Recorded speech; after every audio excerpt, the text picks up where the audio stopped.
All right, that gave me a bit of a heart attack. Here we go. Here we go. Here we go. Oh my goodness, here we go. Let's get a little recording done.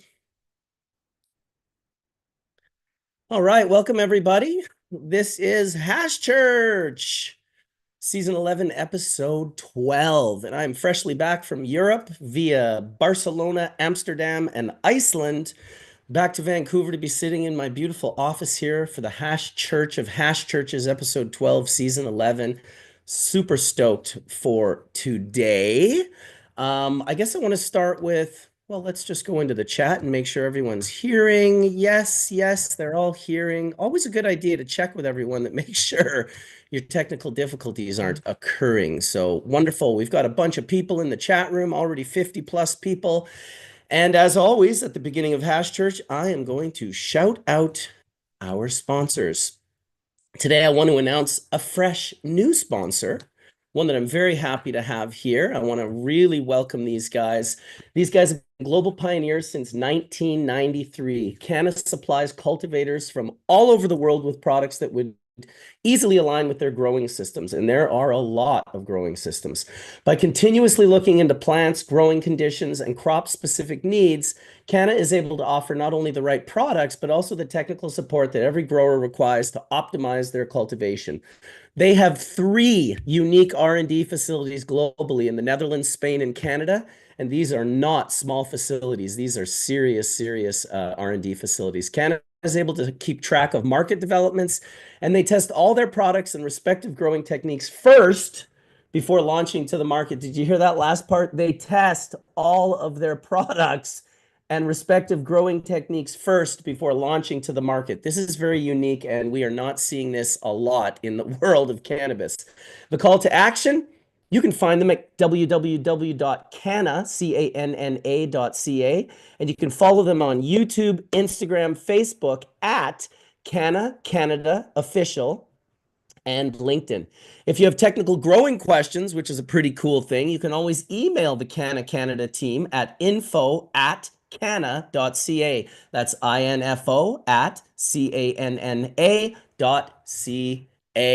So big shout out to the boys and girls at CANNA.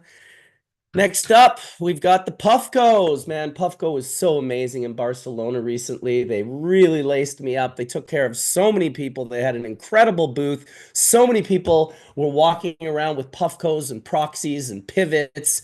I honestly, it's almost all I hit exclusively, aside from a couple of dabs from Lorenzo from the Terps Army. I was puffing on my Puffco Peak pretty much exclusively. So big thanks to Puffco for sponsoring Hash Church. These guys have revolutionized cannabis culture. They've normalized extracts with their incredible portable devices like the Puffco Peak Pro, the Pivot, and the Proxy, the 3 I just mentioned. These amazing units deliver top-tier performance and style, making them really favorites in our community. Puffco's unwavering support for all things cannabis keep us lit and united. Check them out. Puffco's got your back. You can check them out at www.puffco.com, and you can check them out on all social medias at Puffco, Puffco. Really just, we're going to talk about Jar Check that I did with Jolly Roger from Puffco at the Barcelona Ego Clash. So we're going to be discussing that. And we're going to be puffing on our Puffcos. So shout out to Puffco. Last but certainly not least, I got to shout myself out. Bubble Bags, we stand out as the premier choice for water hash extraction.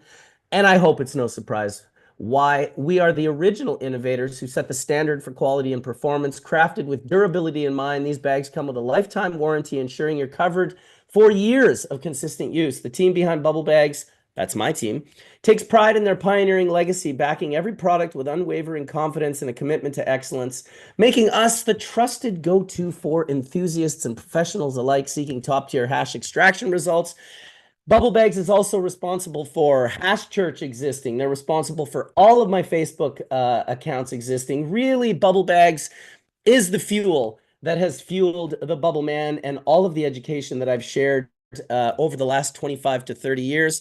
So give us a shout, give us some support. You can check us out and get a discount for Hash Church 15. That's a 15% discount off of the bubble bags. And it's true, like Bingo Lombardi says, or sorry, like Tony Bologna says, there is no substitute for bubble bags. Don't be fooled by the bubble bag dude. You need the bubble bag man. Good one, OG Brick.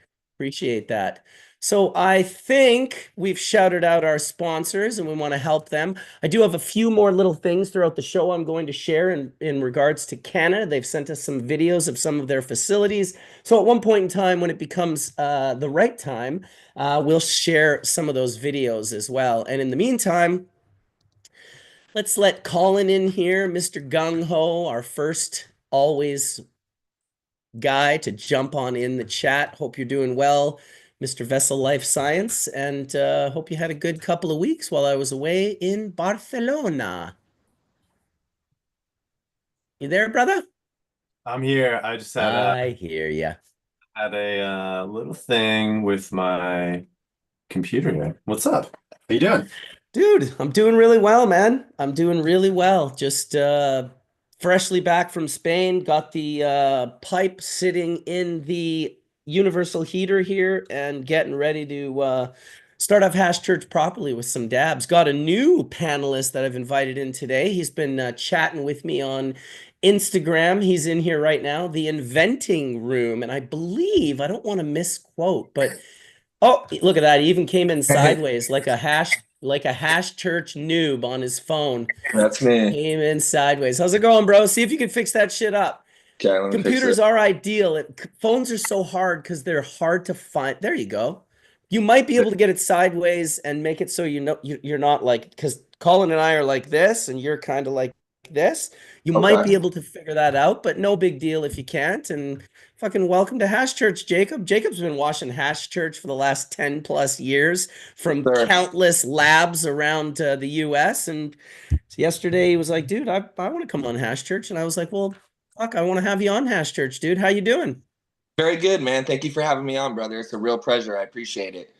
Yeah, yeah, for sure. Well, why don't you tell our viewers who you are, what you're doing. Some might know you already from Instagram, but give us a little breakdown. Yeah, absolutely. So my name is Jacob. I'm the CEO and owner of the first state licensed solventless company in Arizona, the Inventing Room. Really, really excited about that. I always say Arizona's a little late to the party, but we learn in the time it takes us to get there. We have a really, really tight knit community out there.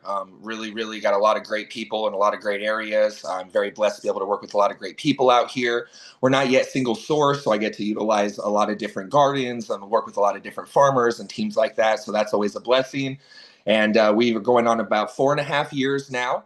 So we've been going for a while. Our first week into the industry, it went rec. So that was a really exciting surprise. So it was things kicked off very quickly. We started in the pandemic. I've been running labs in Arizona for about 10 years or so, unprofessionally washing for about 5 or 6 years on top of that. Hash has just always been a big passion of mine. I was led the team that was one of the first people to bring full melt hash to the Arizona market. Was actually that same team was the first to release live hash rosin. So always just trying to be at the cutting edge and trying to be in the place where we can get our community caught up and kind of join the solventless community. So. Fuck yeah, dude. Well, I love it. I love your shirt too. Fucking Oh, got a hell yeah. free. Thanks, man. Yeah. Love it. You know, I was in the Arizona market, not Bubble Man brand, but as a consultant, I kind of got a little piece of a company. They didn't really pull it off, as often is the case. Um, so I'm not in Arizona anymore, but I definitely see you guys doing good things. And who knows, maybe there'll be a collaboration one day with the Inventing Room and Bubble Man brand in Arizona. Absolutely. Yeah, we'd absolutely love that. That's just like every state, there's some guys who just can't quite get it figured out. That's no disrespect to them. Sometimes just money doesn't allow it. There's a lot of other limiting factors. For us, we just put the hash first, we put the community first. We're really in a blessed place where we don't have any limiting overhead. We don't have anybody telling us about stock prices. We're not limited by anything other than what we should be, which is just the quality of what we produce. We're always trying to raise that quality, always trying to raise the standard. We're not the only ones out here in Arizona doing great work. There's some incredible hash makers out here doing some great stuff. Collaboration, admittedly, is a little harder to do out here than in some states, most particularly because a lot of those hash makers kind of work for other people and other brands, and they may not want to do that as much. But we love collaborating with who we can. If we see a buddy of ours get a new grow up and running, we're going to try out his fresh frozen. If we see a new retailer, we're going to try to give them as much sales as we can. We're all about being flexible and working, and I think that's what's gotten us this far on the market so far. Awesome. Yeah, no, I actually worked with a group called Sonoran Roots. They definitely had no problems when it came to money. Yeah. Unfortunately, the hash making group, there was just at least one person in there that just kind of decided he was going to be the hash making consultant, and he just kind of tanked the whole thing. Imagine having Bubble Man on your company as your consultant, but you don't think listening to him is a good idea. So he reaped what he sowed, and now he no longer has a hash making company in Arizona. So that's too bad. I won't, of course, call him out by name, but I will say, dude, next time just fucking listen, bro.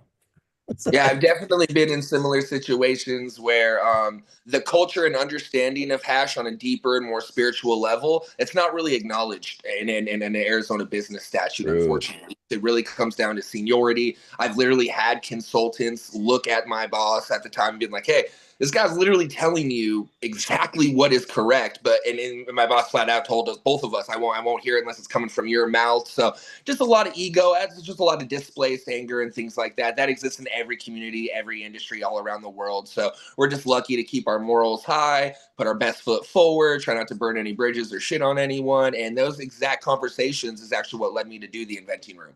I always say the hash maker in Arizona is so limited. They all have these big goals and ideas, and the smart companies are the ones who really let those guys become the face and really let them popularize what they're doing. And that's what's the main goal. If you let people in, they get excited. But a lot of that is changing slowly. Like I said, there's some great people out here really doing that. We're certainly not the only ones, but it's far and few in between, unfortunately. So we're definitely against that corporate giant, but for the first time ever in Arizona market, I will give it that credit. I'm very proud to say it.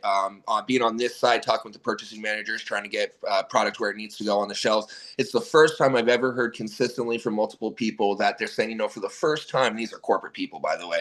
They're like, for the first time, we're really starting to look at this as if we really need to start getting better stuff. We really can't just get a lot of cheap. And I'm sitting here like, hey, well, finally, no, duh, but that's really, like I said, it takes us a long time to kind of get right here in Arizona, but we're learning, and people like myself and others are trying to trailblaze that path to get us caught up a little faster than the corporate people would allow us to.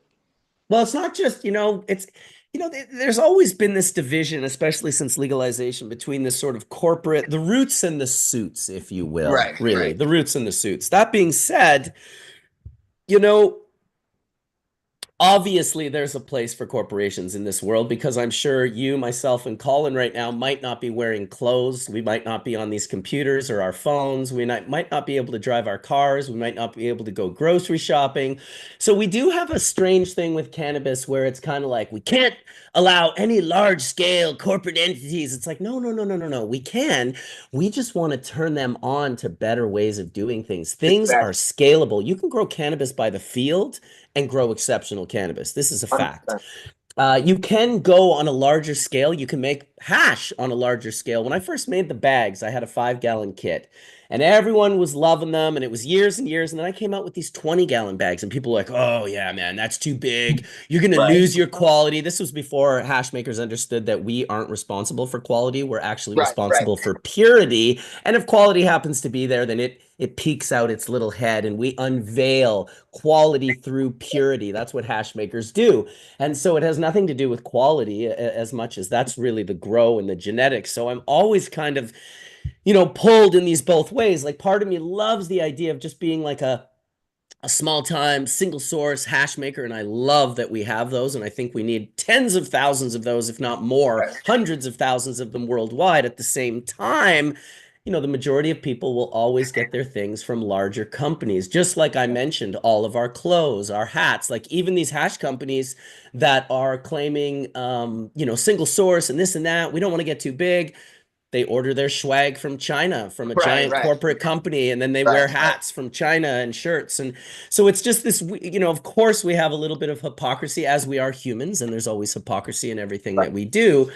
I also kind of like to be the voice, and I always hear Skunkman Sam. You know, it was Skunkman Sam that really opened my mind to the fact that because I was on the other side of it. I was kind of like, well, dude, like, you can't just grow hectares of weed. It's going to lose. And he was like, of course you can. Why can't you? Why can't you grow hectares of weed and allow it to be great quality? And I was just kind of like, because I don't know Yeah, right, how. And he's right, like, right. exactly. He's like, thank you for being honest because you Yeah, don't know how. And what we love to do in this world is we love to project our limitations onto others.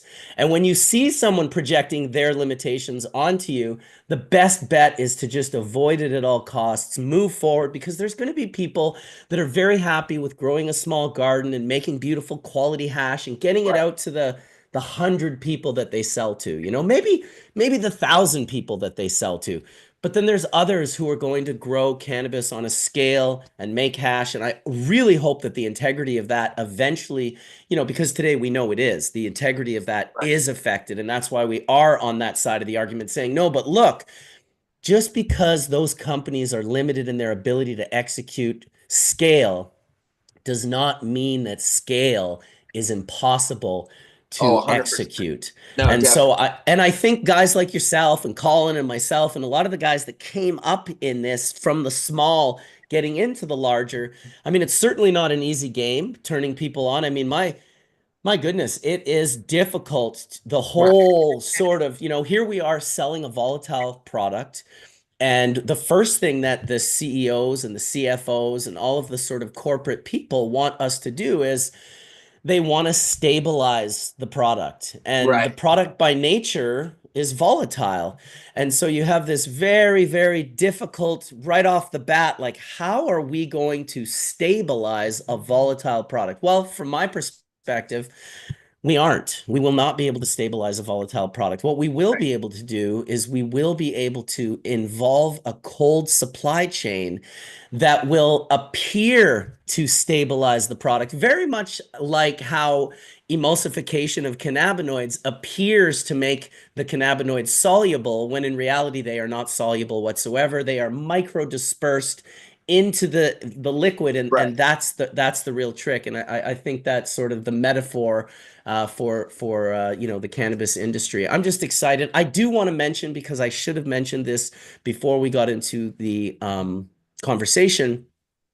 The founder of 420 UK has passed away recently. His name was Jules.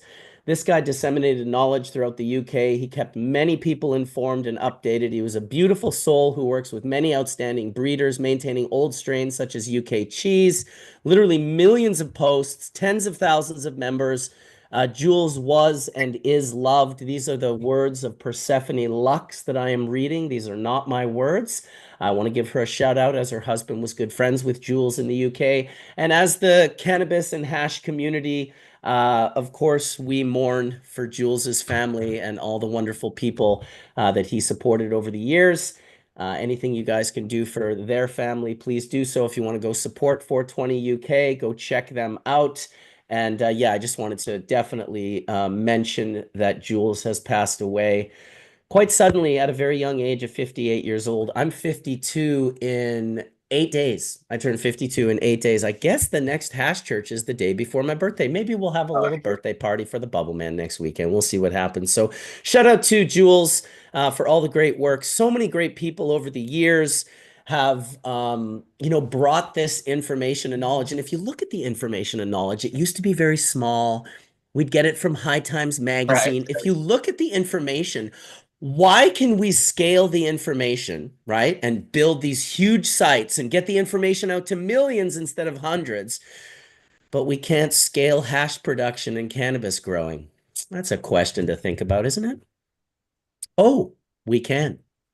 We can scale cannabis and hash growing. So if you're out there in the world and you're attempting to grow better cannabis on a larger scale, don't let the limiters limit you. Don't let what they can't do limit you. Give it a shot. Go out there, make some mistakes, fuck up a crop or two. It is farming after all, and maybe make some mistakes that lead you to the pathway.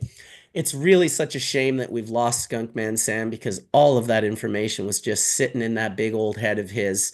And I'll always be a little bit overwhelmed at the thought of my dear friend no longer being here. I did have a wonderful celebration of life for Sam. We did with his wife and his granddaughter and one of his daughters. His other daughter was in South Africa, but she was live on the Zoom. I will post that up as a premiere if you guys want to watch that celebration. I believe I put it up on Tuesday at 4:20 PST. So anyone that wants to come and be in the chat, we'll all be sort of talking about it. It was really lovely. His granddaughter, Sienna, had a beautiful little speech about all the different things she learned from him. And then, of course, Doug from the Hoodlum Jacket Company and TH Seeds, ex-partner of Adam Dunn. He came on and spoke eloquently. Robert Lee came on and spoke eloquently. Ryan Lee, Chimera, spoke as well. Soma wrote some poems for David that were quite beautiful, and I myself said a few words as well. In between, breaking down, much like the Italian woman at the funeral, the grandma who falls on the casket and she's all dressed in black. That was me, and I just couldn't hold back my emotion. He's a dear friend. I'll love him forever and I'll miss him forever. And I'll carry him with me on my shoulder because I sure spent enough time standing on his shoulders. So I'll carry him on my shoulders for certain. What are you guys puffing on? Should we have a little puffy puff? Yeah, brother. Let me get I gotta get my jars. Be right back. Dude, this guy comes on Hash Church without his jars. Fucking. We're all rookies. We do not know how to party. Right? Remember that, Colin? Let me go get my jars too. Oh, another Yeah. rookie, amateur. No, Yeah. listen, Noob Listen, listen, I got Jacob. all my rigs here. I got my mothership. I got my Right, without your jars, you don't know how to party. alert. So Jacob, there was a troll that we had, and I don't know if he was actually a troll or a genius, but he was sending me emails last week or the week before, and they were fucking brilliant. Like they were so good. They were like, "You guys, you don't even inject mushrooms into your bloodstream." Oh And my he was goodness. like, "No, it was really quite something." At first, it seemed like he was a troll, but towards the end of it, I was like, "This guy might be like a brilliant comedian." He sent me two or three emails, and it was all basically how we're all noobs, we're all amateurs on Hash Church, we're like Right. we don't know how to party. I mean, it was so fucking funny, dude, that I think I read all of his emails on last week's or the weeks before Hash Church. So yeah, pretty funny. Yeah, that guy, DJS, that guy. So anyway, I got a little, I think it's Black Cherry Punch. I don't even know. It's a little rosin from my homie Dan Heaton, and it's just got a beautiful, wonderful, flavorful smell. And every time I go to puff this, my buddy Dutch Grown just pops out of nowhere. He just fucking like pop. There he is. Look at that. Look at that. I was just about to puff it, and here you are with your fucking red toque and your fucking Minnesota accent. How you doing, Oh, eh? well, pretty good, don't you know? Well, you know, it's funny when they make fun of the Minnesota accent, eh? It's like the Canadian accent. They don't like that, They don't like that one bit. They don't like that. Do you know Dutch Rutherford Jacob from he did the regenerative conferences. Jacob is the inventing room in Arizona. Dutch just moved from the West to Minnesota, like a super random, like, wow. And he's Oh, heck kind of yeah. picking it up. He's doing it up. He's representing in Minnesota. He's gonna fucking change Minnesota, let me tell you, Hell dude. yeah, they need it, man, for sure. I got some buddies out in the Twin Cities, so they will appreciate it. Yeah, we'll hook him up with Dutch. Yeah, Yeah, for for sure. sure. I'm about 40 minutes from the Twin Cities. Okay, cool. Right on, man. I love it. So Give me Josh, a second. I'm gonna go grab some jars real quick. Yeah, Good Good dude. morning, Colin. How you doing? good bro. It's good to see your face. We You were too. we were just texting back and forth. I'll Yeah, so look, check this out. This picture popped up right as I was logging in, and this is from my first rec grow. When I bought the license, I had to buy it from some dude, and I had parceled out my library of, at the time, probably 60, 70 plants to 4 or 5 different people, hoping that one of them would come through and return my plants to me. And so this is a picture of what that was. I had purchased it on this other dude's land, brought in all these plants, and got them flowering, and ran a quick cycle before I was able to transfer it to my farm. But this was kind of back in the day when you felt a little black marky and gangster, and I was like, able to pull some shit off, and it represents like a good old fashioned effort that came through to me, you know. Metric days, man. Yeah, pre-metric days, right? I mean, this was in metric, but you had to do the get it out and then work with people to get it in, and oh my gosh. So Yeah, it's funny because like I can't even believe we use those terms now. It's like pre-metric or pre-track, track and trace. I don't even know what to call it. It's like 'cause none of it even like even now that we have to do it, it's like there's a lot of holes in all of it. But there you know, is, dude, and like I was just listening to a show. This is probably totally off base, but listen to a show and folks were talking about enforcement, and because they had gone through licensure and in quotes put the work in, that they should be entitled to have enforcement on the black market. And it was just like, what the fuck, dude? Like, what the fuck? like You know what I mean? You like, and you're looking at someone that's like a dude like us, just like us, and they're like just so confused in their head. I'm like, you can't go there. You can't go there. They were. I may misquote this, but they were saying that NORML was kind of leaning towards that area of line of thinking, and I'm just like, this is not okay, guys. Like, we need to remember that this plant changes our minds, it changes our perspective, and it for the better. And the more people that can touch it, you know, like it's not a it's not a threat to my pocketbook. Listen, the black market is what brought legal cannabis to the world. Without the black market, without the people fighting for cannabis and keeping it alive, and even honestly, even the people who are the profiteers, who are simply in it for profiting, they still inadvertently made cannabis accessible, kept genetics alive. And so even the ones that maybe would leave, and honestly, like, I don't know, how like self-righteous are we? Like, oh, if you didn't grow cannabis for patients, then you're a piece of shit. It's like, well, I don't know, man. Like, if you kept cannabis alive, and I got this perspective from Wendy Turner, Colton's mother. And I remember her like just being like, "Well, you're just such a like Midwest American mom. You're like the epitome of Joe Strady. Like, what do you think of all these kind of wild freaks that like have been growing cannabis all these years?" And she was just like, "Listen, they're my heroes. They're my heroes. They kept the plant alive so that when Colton came along and needed it, it was available to him. And no corporation did that, and no large company or government did that.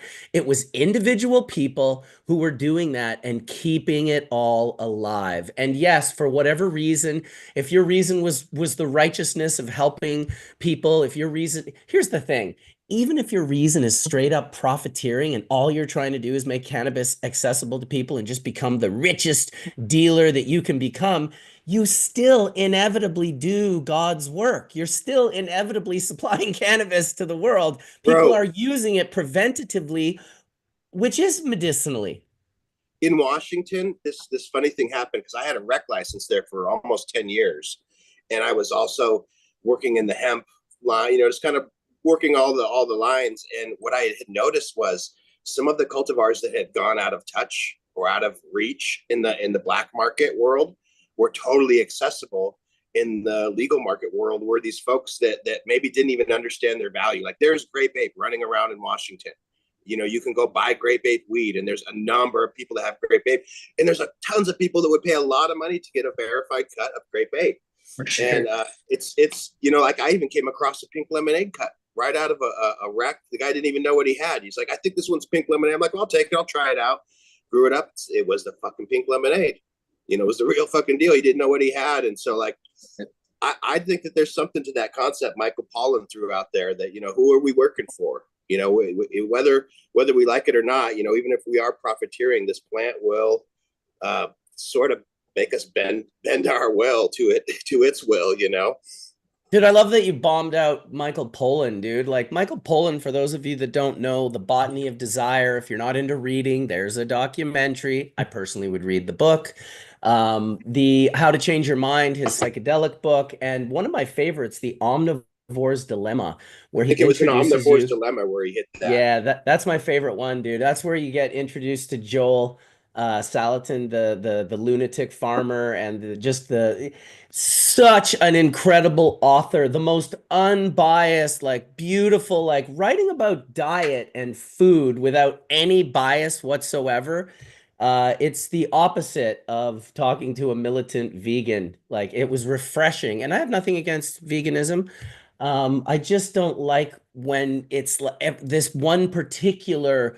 It's like we're all different. Just like one particular cultivar. I'm going to write a book and tell everyone why it has to be the Ghost Train Haze, and if they smoke anything else, You're they're wrong. they're they're rookie amateur people who don't know how to party. I was Welcome, just gonna Etienne Fontaine. You were just going to say it, Jacob? yeah, you don't know how to party. I love it, man. Yeah. Oh, there you go. PK Brewer says Poland does narrate the documentary almost word for word of his book. Almost word for word. The book always has more. Remember that. The book always has more. How you doing, Etienne? It was amazing to see you in Barcelona, dude. I got off my motorcycle. Thankfully, I had taken off my helmet because I don't always when it's like a bit rainy.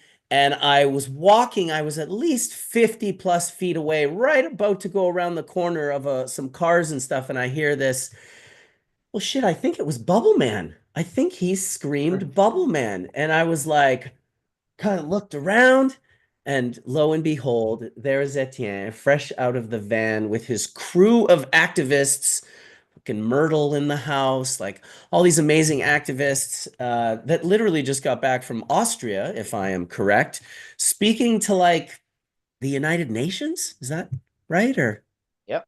Yep. okay, Well, okay. I didn't want to fuck Yeah, that up. we're lobbying for world change because they're still executing people for cannabis. So me, Myrtle, Michael Crowitz, Amy, Farid, amongst others. The Cannabis Embassy was representing 26 individuals from 13 different countries showed up. And yeah, we basically went at world leaders, talking to them specifically and educating them about cannabis. We had a 10 by 10 booth educating them. We had hemp products, we had hemp bricks, we had hemp plastics, and we were just throwing it into their hands at every given fucking moment to say, hey, this is cannabis, this is hemp. And, it's one thing to see, and read about it. It's another thing to have it in your hand. And that tool was exponentially awesome. Quite a few countries were very interested in the hemp bricks, of course, which are made from lime, probiotics, hemp herds, and water. And there's bridges 1,500 years old made from this that still exist. So seeing countries like Namibia and Ethiopia and others come up and engage us that are looking for new building materials. And of course, you make these hemp bricks, they also are fireproof, which is something we need in California, because I live in California and we just dealt with a whole bunch of forest fires and fires down in southern, California that wiped out entire towns, villages, etc. So looking to the past to look to the future, but educating world leaders. Unfortunately, my country got its head so far up its ass. It led to further problems, but didn't stop us. But it was also nice to kind of take a breaker, go to Spanabis, hang out with you and others. Got to meet Brian Brox Brown, who does Legalization Nation, which is a cartoon, etc. at La Crema.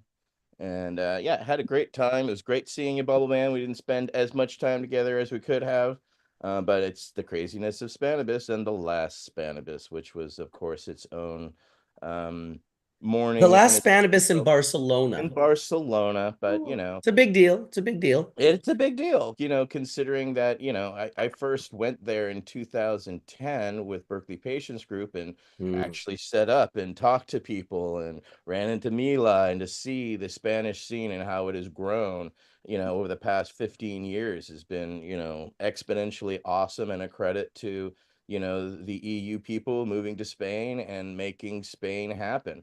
Now, I just wish the country of Spain would get itself together and legitimize the rest of the realities that's happening. But, that's for the Spanish people to do. As you stated, we're working at the world level because even last year, while we were meeting, 3 people were executed just for discussing a drug deal. They didn't even touch the cannabis. Okay.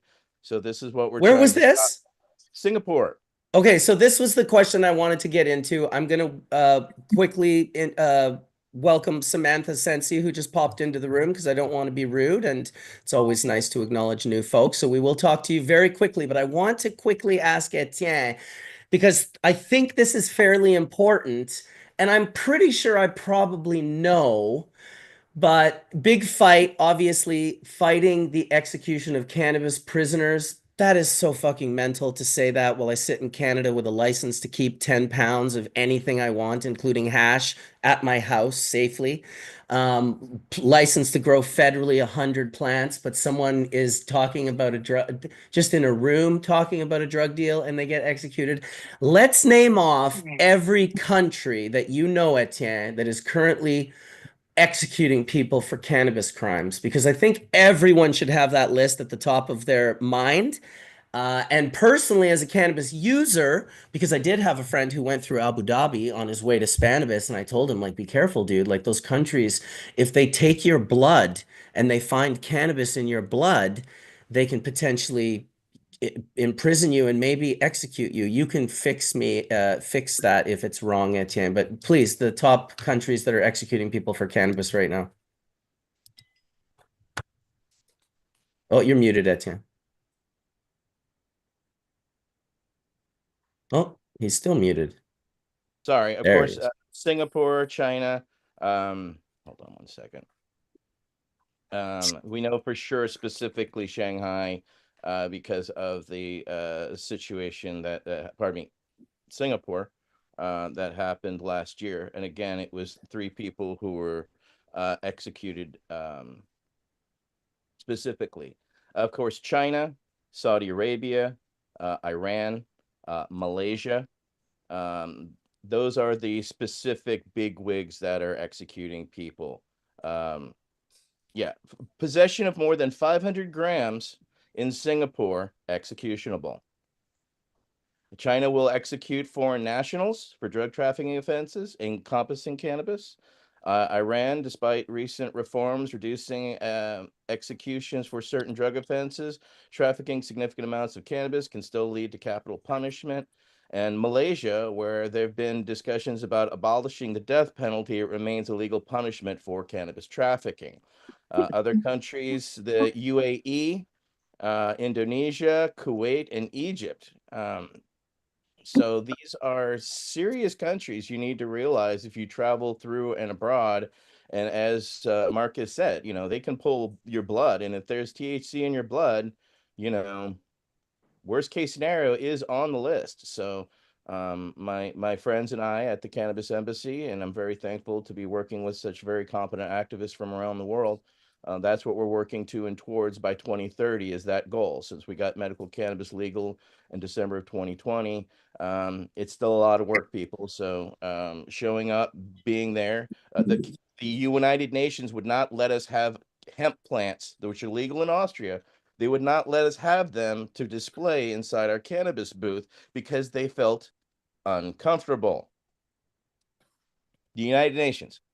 Should have given him a big old dab of some sativa rosin. That would have made him feel uncomfortable. Whoop, whoop, whoop. But we processed it outside. We had the plants. We could not go on the stairs, and we passed out literature. And Fareed and I and our friend from Brazil, Paulo Tyson, we passed out literature, educated people. They came over, took pictures with the plants, and then the plants were planted somewhere around Vienna because that's legal to do as long as they're not flowered. So we're just doing what we can with our voices to step outside of our comfortability and going and lobbying the world, being insulted, treated like shit, but challenging them specifically on cannabis. It's hard work. It's not easy, people. You better be prepared. You better have a fucking thick skin. It's not easy because these people really enjoy executing people, and they're serving you coffee at the UN while telling you about how they're executing people for cannabis proudly. Holy So shit. yeah, this is the That's mental. reality that, we all enjoy sitting around and smoking, but this is the reality. People are still being killed around the world for what you're doing right now. And so we Jesus feel Christ. It honestly makes me feel terrible about my privilege and entitlement, because I've just been fighting for cannabis for so long, but fighting for the people. You know, I was always impressed with Hillary because I thought she chose the most vulnerable segment of society to serve, which was, of course, the terminally ill, the homeless, the mentally ill, and the drug addicted, usually all four in one person. And I thought that's got to be the most vulnerable. But then you think, maybe not. Maybe the people who are facing the death penalty are actually the most vulnerable people. That is so insane, Etienne, that I don't know why I haven't heard it the way I heard it today. But yeah, anything we can do, let us know, because I'd like to get the bubble ambassadors out there, the Hash Church congregation, if you will, to help out with this. And who would you rather help in the world right now? Like, people are facing the death penalty for talking about a weed deal in Malaysia or Singapore, sorry. Singapore. Oh my goodness. It's mind-numbingly madness when you think about it, and considering we sit here with our great privilege that we've all fought for it within our countries to have our legal rights. You have a legal business, I have a legal business. You know what I'm saying? So we have pushed those boundaries. What I do by 9 a.m. I could be executed for, depending on what country I'm in. That to me is absolute insanity peppers on a level that I could not comprehend. And when I realized it, and then I had a chance to lend my voice to it to change it, it's kind of become my calling, in the sense that I felt the calling here to change in America. I did. I'm very proud of what I've done, but I can't sit and rest on those laurels knowing that people are being executed for what I do every fucking day. It just doesn't sit right in my soul. So I'll do what I can until I'm dead. Well, I appreciate that. And I hope that you'll be able to let us know how we can get the Hash Church congregation and panelists involved in helping do something every week. We just have to figure it out. I mean, this is mental. We By meet the with the way, cannabis. Singapore is in Malaysia. We will meet further as the Cannabis Embassy, and we will engage, and we will bring forward to Hash Church with a suggested idea, as well as thank you for the offer to do a Hash Church specifically on the Cannabis Embassy, so we can make you all aware of the work that we are doing at the international level. So thank you for your time. Thank you for your consideration.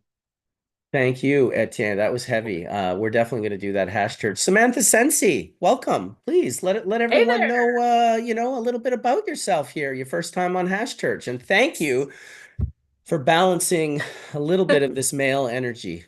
I've heard a lot about it. I actually have to run to go water real quick, but I have a small little not micro, but small craft grow in Massachusetts, the Fresh Connection. I'm the co-founder and co-owner of the company. It's myself, my brother, and then we have a third partner, Zach, who has like 35, 40 years experience growing and making hash.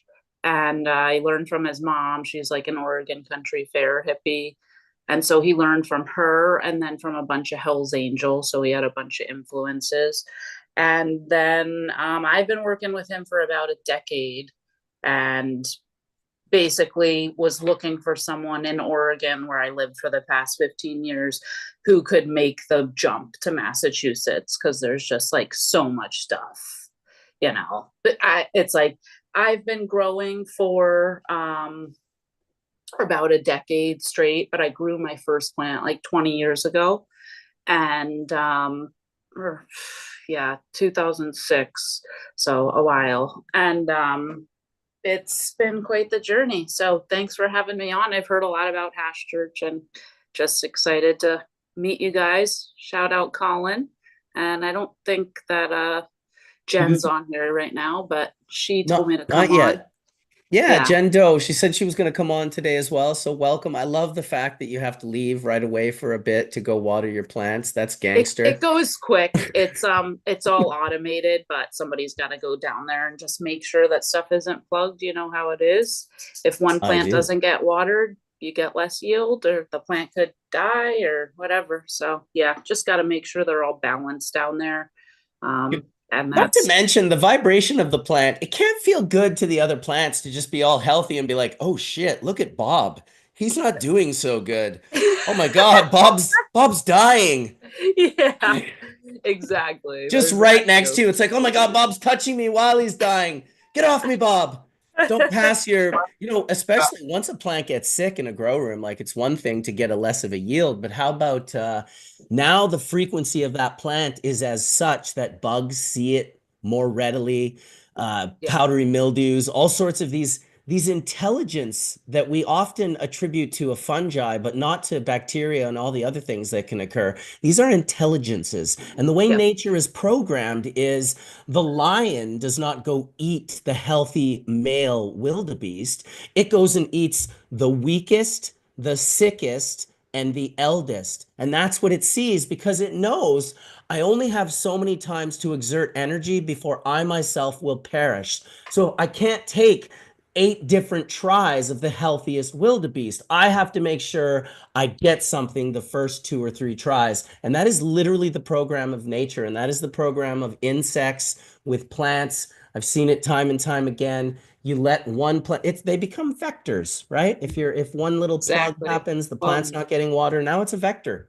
Yeah, there's plenty of that. But I want to shout out to you, Samantha, you and your brother. We met when your space was just a raw space. I mean, I saw that thing from its darkest moments to its brightest light, and it's really cool to see, you guys do what you've done, and it's cool. It's great. It's like what I think craft cannabis should be, and quite frankly, what I was doing in the state was not at scale, like we talked about, Marcus, not what I was wanted to focus on. And I think, what we're starting to see throughout the industry is that many participation at that particular scale that you guys are at, the more of those that exist, the better and the fresher the product that gets to market, and that's something that I think really resonates as I reset and come back to what I'm doing in New York. It's great to have square footage, but it's also great to be really focused. And Samantha's really done it well. So kudos to thank you. you. I gotta head out. I'll be right back. 10 We'll minutes. see. We'll see you soon. I want to welcome Dr. Mark. I know he's making a flight today and only has a short time. So let's talk chemistry, motherfucker. Get into it. Any chemistry questions? There's always chemistry questions. What's happening in my brain when I'm eating LSD? Like, seriously. And Trey is like smashing out the craziest riff off of like, I don't know, whatever your favorite Trey song is. What's happening? I'm joking. How you doing, Mark? Doing well. Yeah, getting ready to go to California for the week. So Nice. You going yeah, over to do some consulting? actually, I'm speaking at the American Chemical Society's national meeting in San Diego on Tuesday. Cool. Tell us about that. Well, so I'm doing research on making some new cannabinoids. So, we talked about hydrogenation before on Hash Church. So, we were the people who first made HHCA, which is hexahydrocannabinolic acid, which is what you get when you hydrogenate THCA. And so when you do that, you make 2 isomers. You make an R isomer and you make an S isomer. So, my research is more on the medical side, less on the, consumption side. So it's just trying to find. So what Meshulam showed, so HHC, if we back up to HHC, so HHC was the first synthetic cannabinoid, right? And that was made by Roger Adams. He reported it back in 1940. So right around the time of World War II, these guys were making, while they isolated CBD from Minnesota wild hemp in the late 30s. And then from that, they started doing chemistry on the phytocannabinoids. And one of the chemistries that he did was he showed he could take CBD, which he isolated from hemp, and converted it over to THC. So he then hydrogenated that material. So he was the first one to make HHC, which is hydrogenated THC. And when you do that, you make an R and an S isomer, because the hydrogenation can happen from either side of the molecule. If it happens from the top, it makes the R isomer. If it happens from the bottom, it makes the S, or vice versa, something like that. So what Meshulam showed is he separated the two, and in 1971 reported a paper that showed that the R-HHC 9R isomer was more active than the 9S isomer.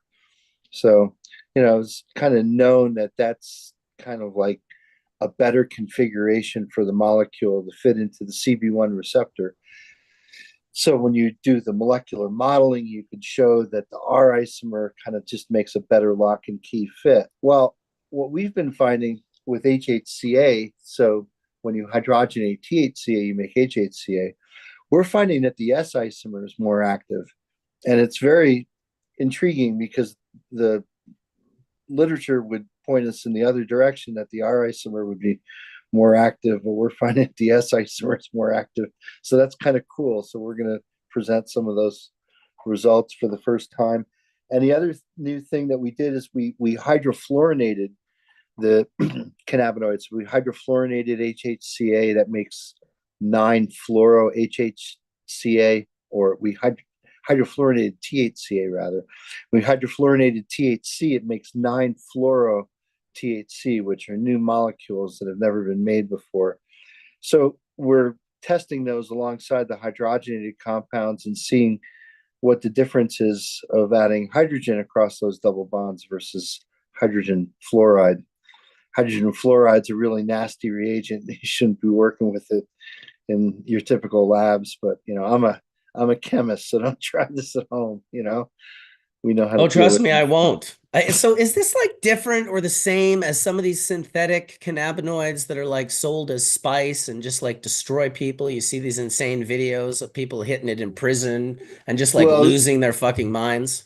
Yeah, those synthetic cannabinoids do not resemble the phytocannabinoids, right, at all. So phytocannabinoids are from the cannabis plant. Our approach is to make derivatives of the phytocannabinoids and look to see if we can modulate their therapeutic use by doing chemical transformations on the phytocannabinoids themselves, because phytocannabinoids like THC and CBD are reactive.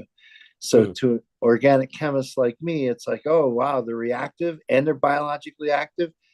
Let's take advantage of that reactivity and see if we can, make them last longer, make them more effective. See if you could come up with structural analogs that are actually more effective than the phytocannabinoids themselves.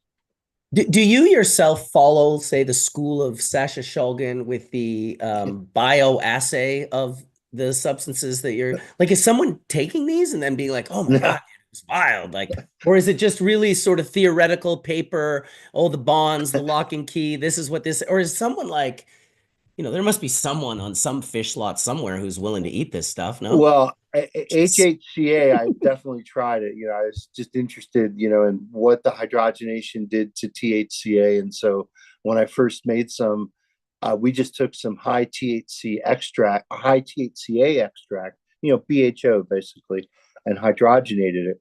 So yeah, me and Baroni were all over that shit. We were trying, what does this do to the high? Well, let's try it and find out. So we put it on the nail and definitely dabbed it. And it certainly is psychoactive. There's no question about it.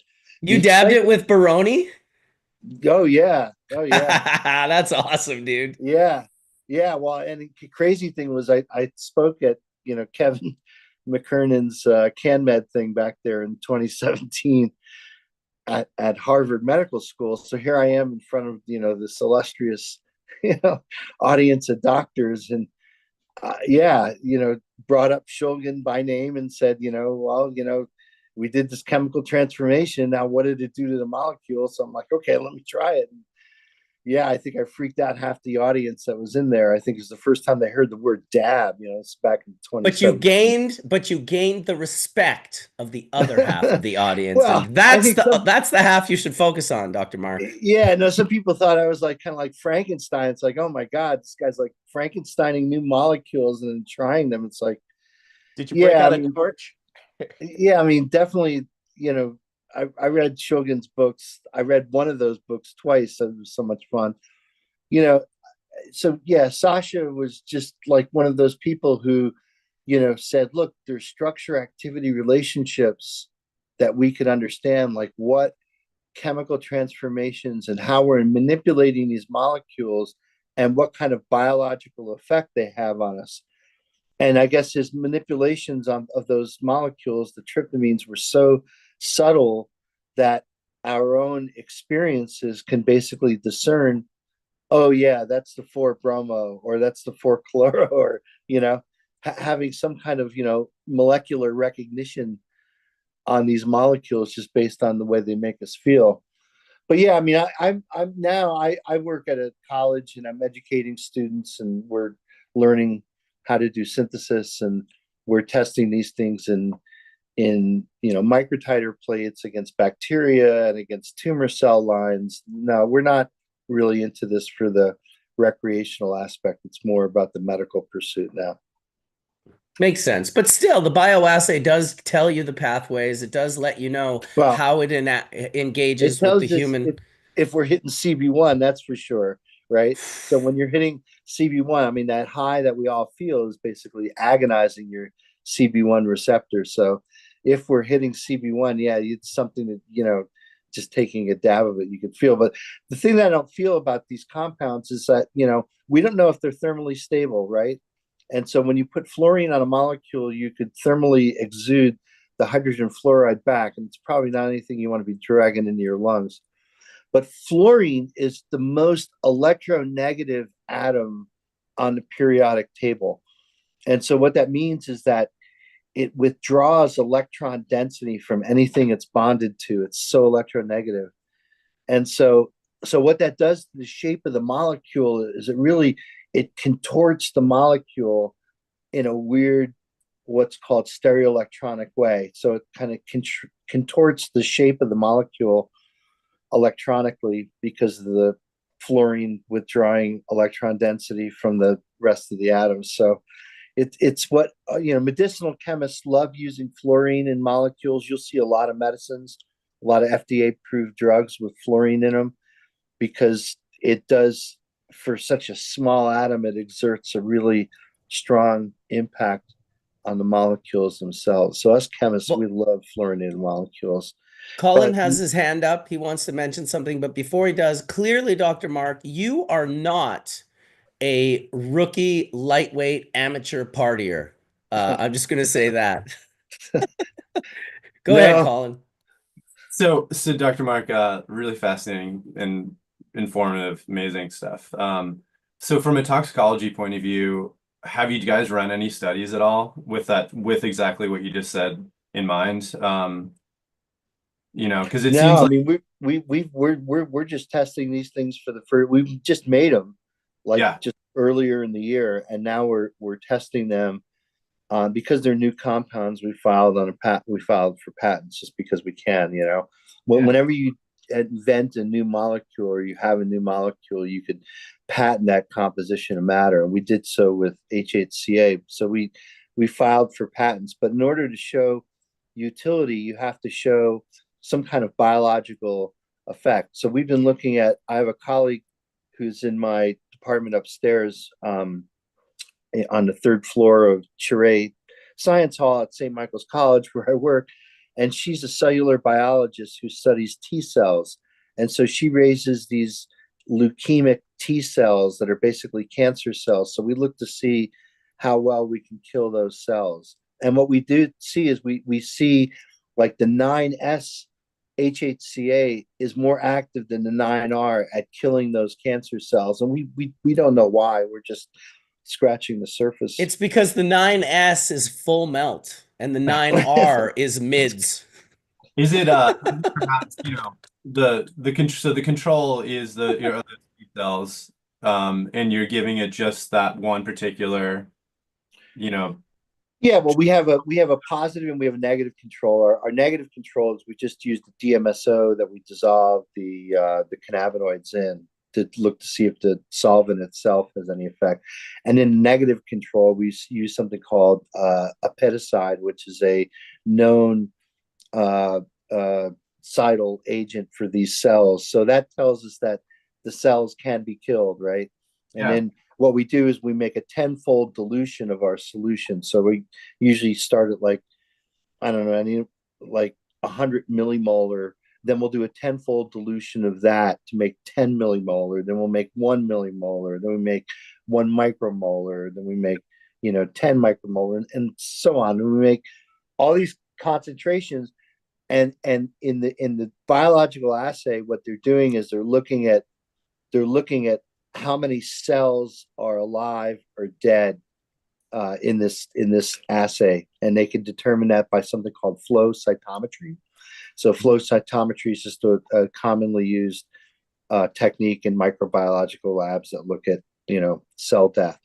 So we're able to basically look at what concentration is effective at killing these cells, and to see at what different changes in the molecular structure do we influence what the effective concentration is at killing those cells.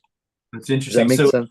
Yeah, it makes complete sense. It's really control. It's for the audience that essentially what Mark is saying is that he is a very detailed control, and he's doing an experiment that has many variations, and it's well thought out. So the other question I have, the other thought is, how are you administrating that? Is it a topical, or are you using vaporizers and blowing it into a chamber, and these things are hitting it, and how does that work? No, so these are just cells in a microtiter plate. So it's just administered in the solution in the broth itself that these cells live in. So these cells live in something called a broth. I think this is called LB broth, which stands for something. I forget what it stands for. I'm not the biologist, right? But it's basically an agarose. Agarose is a sugar. It's just basically a median for cells to grow on, and cells will thrive in that median unless they come up against something that's going to kill them. So we're looking to see at what concentration are we effectively killing the cells in the microtiter plate. So that's really cool. So these are not naturally diverged, just so the audience understands. These are things that you've created and synthesized. That's exactly what. That's right. Yeah. Our group focuses on doing the chemistry. So we do the chemical modification of the compounds, and then we use NMR and mass spec and HPLC to characterize the compounds. And then in my colleague's lab, she does the cellular assays to look to see, do we kill these cells or not. So are the isomers, in your opinion, from going down this not rabbit hole, but this exploring this space and ideology, is there more therapeutic properties to come from this, this kind of thought process and this process that you're going through? Is it, because we focus a lot on the things we understand from the plant, right? And now what you're doing is kind of, in my opinion, going off and into a world in which is a little bit more experimental, if you will. Well, if you just look at subtle changes in molecular structure, like just going from THC to THCV, you turn a partial agonist into an inverse antagonist. So, I mean, the way these things work is just the subtlety of the structure itself can affect how they work. In our case, what we're looking to not hit CB1, right? Because a lot of cannabinoid medicines would be more beneficial if they hit some of the other targets. So we're interested in something called PPAR gamma, which is a target for CBD and some of the phytocannabinoids. We think that might actually be a really important target, not only for inflammatory disease, but also for immune disorders like HIV. But we're kind of looking at cancer because we're looking at cells that are abnormal. And if you kill these cells, the potential is that you could basically use that kind of therapy to basically reduce tumors and treat cancer. So it's super exciting. Stuff. And this is repeatable, Dr. Mark. This is something that you're working towards to make repeatable results. So patients. Well, when Lindsay does these cellular bioassays, she does them in triplicates, right? So if you look at our data, I could show our data. I'll have some data shortly to show. You'll see error bars that's associated with the columns, right? And those error bars represent how tight the statistics in a triplicate run are. So yeah, we run triplicates. If we see something unusual or an anomaly, we'll go back and test that. Just make sure that we understand what we're looking at and try to get the best data we possibly can. Yeah, really, really amazing work, man. Thanks for sharing that. Well, thanks for asking. Yeah. Dude, have a good talk, and definitely, when you come back next week, we'll have a discussion about it. Actually, I'm sure it'll be very good.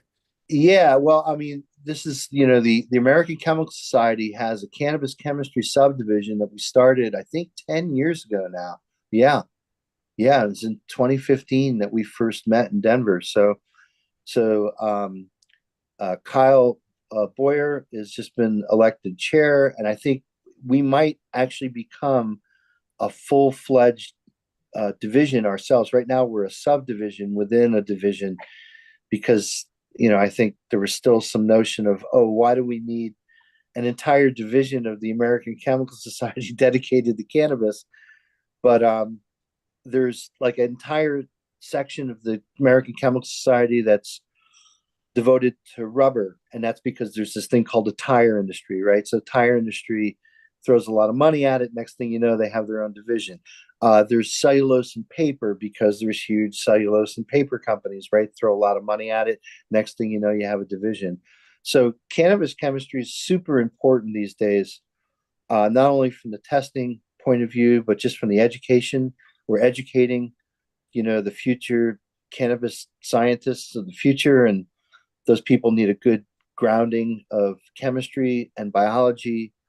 They need to understand how to fix the HPLC when it doesn't work.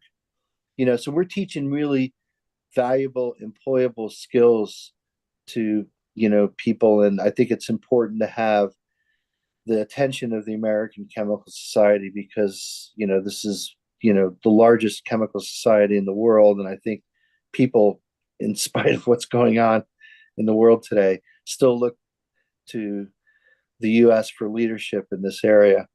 So the only other thing I'll say, Marcus, I think that I just wanted to mention this is that, it becomes one of those things where it's like Hash Church has been such a great learning institution over the years. I mean, if you think about it, all the knowledge that has been shared, the hours of knowledge that has been shared on this venue alone is one of the reasons why having someone like me who's in that division at the ACS to point people to Hash Church is kind of interesting, right? Because I'm talking to professors and scientists and pharmaceutical guys. I'm like, well, look, I'm going to point you to a show called Hash Church on YouTube, and you're going to find out all about what you're asking about. So I think, what you've provided here has just been a wonderful, resource. And, I thank you for, the countless hours that you've put into making this whole thing happen. Yeah, I mean, right back at you, dude, and right back at every panelist that spent the time and all the folks that watch, 400 people live every show and upwards of 5,000 plus every week. It's awesome. It's a hardcore group. I look forward to the day where we break our numbers and really go viral and get, I think the main thing for Hash Church, and maybe there's someone out there that can help me with this. I need a clipper. I need a young person that can come in and clip little things that Dr. Mark and Colin and Samantha and Etienne, anyone that They comes have in and AI that drops. does that shit now. They do, but you still require like a 20-year-old Right. I clipper know. to run Somebody it to do all, something. dude. Yeah, trust me. Like I'm already doing too much, and I just know that if I could access an amazing clipper, and I've been talking to James at Puffco actually, who have been super supportive behind the scenes in regards to just helping in the structure of different aspects of podcasts or social media or whatever it is that you're doing in regards to this cannabis industry that we're in. And they have been extremely helpful. And he's the one that really has been kind of pointing this out. Like, dude, you need someone to clip scenes. There are what Mark just said if you went back, and I should give a shout out to Ed, as well as there's another intern that's helping me right now. They're going through and they're removing all of the words that Skunkman Sam ever said. Not removing, but like pulling out so we have it individually. All the questions that we asked him, it's not just Skunkman Sam, it's obviously the dialogue that he is involved with. We're not just going to clip only out what he says, but basically there's, 8 minutes here and 3 minutes here. And there's, the first one he sent me Bro. was Sam going, howdy, howdy. So this is an incredible amount of knowledge. And when you think of Sam, obviously he was at the top and he's the guy we all looked up to, but all of you have dropped incredible gems that are now almost just lost in this mass of information and data that sits on my YouTube channel. And I really want to start pulling it off, sort of starting with Sam, but if I could find a clipper to help out, that would be a really, really cool thing, because I think there are a lot of gems that could be shared with people. And if they were out in these like 1 or 2 minute clips, they would be very, very, very effective. Of that, I have zero doubts. So thanks for inspiring that thought, Dr. Mark, with your thoughts. Yeah, I think it would make a great senior thesis. Like if someone were to go from episode 1 and Yeah. watch every single episode and take notes on every single episode and then compile that into just a single document, I think it would make an incredible thesis. It's certainly an incredible journey for someone to take, because there's episodes that we reference other episodes, right? So there's like kind of like the interconnectivity, like when you refer to previous episodes, that if somebody has like a master list of all the notes, like Marcus, there was a guy who was taking notes at Hash Church, right? I remember him posting it on Instagram. What happened He to would that? he would do it in the comments section. There was a couple of guys. I mean, there was a Russian fellow who got a lot of the Hash Church episodes that were lost and deleted back to me, which was incredible.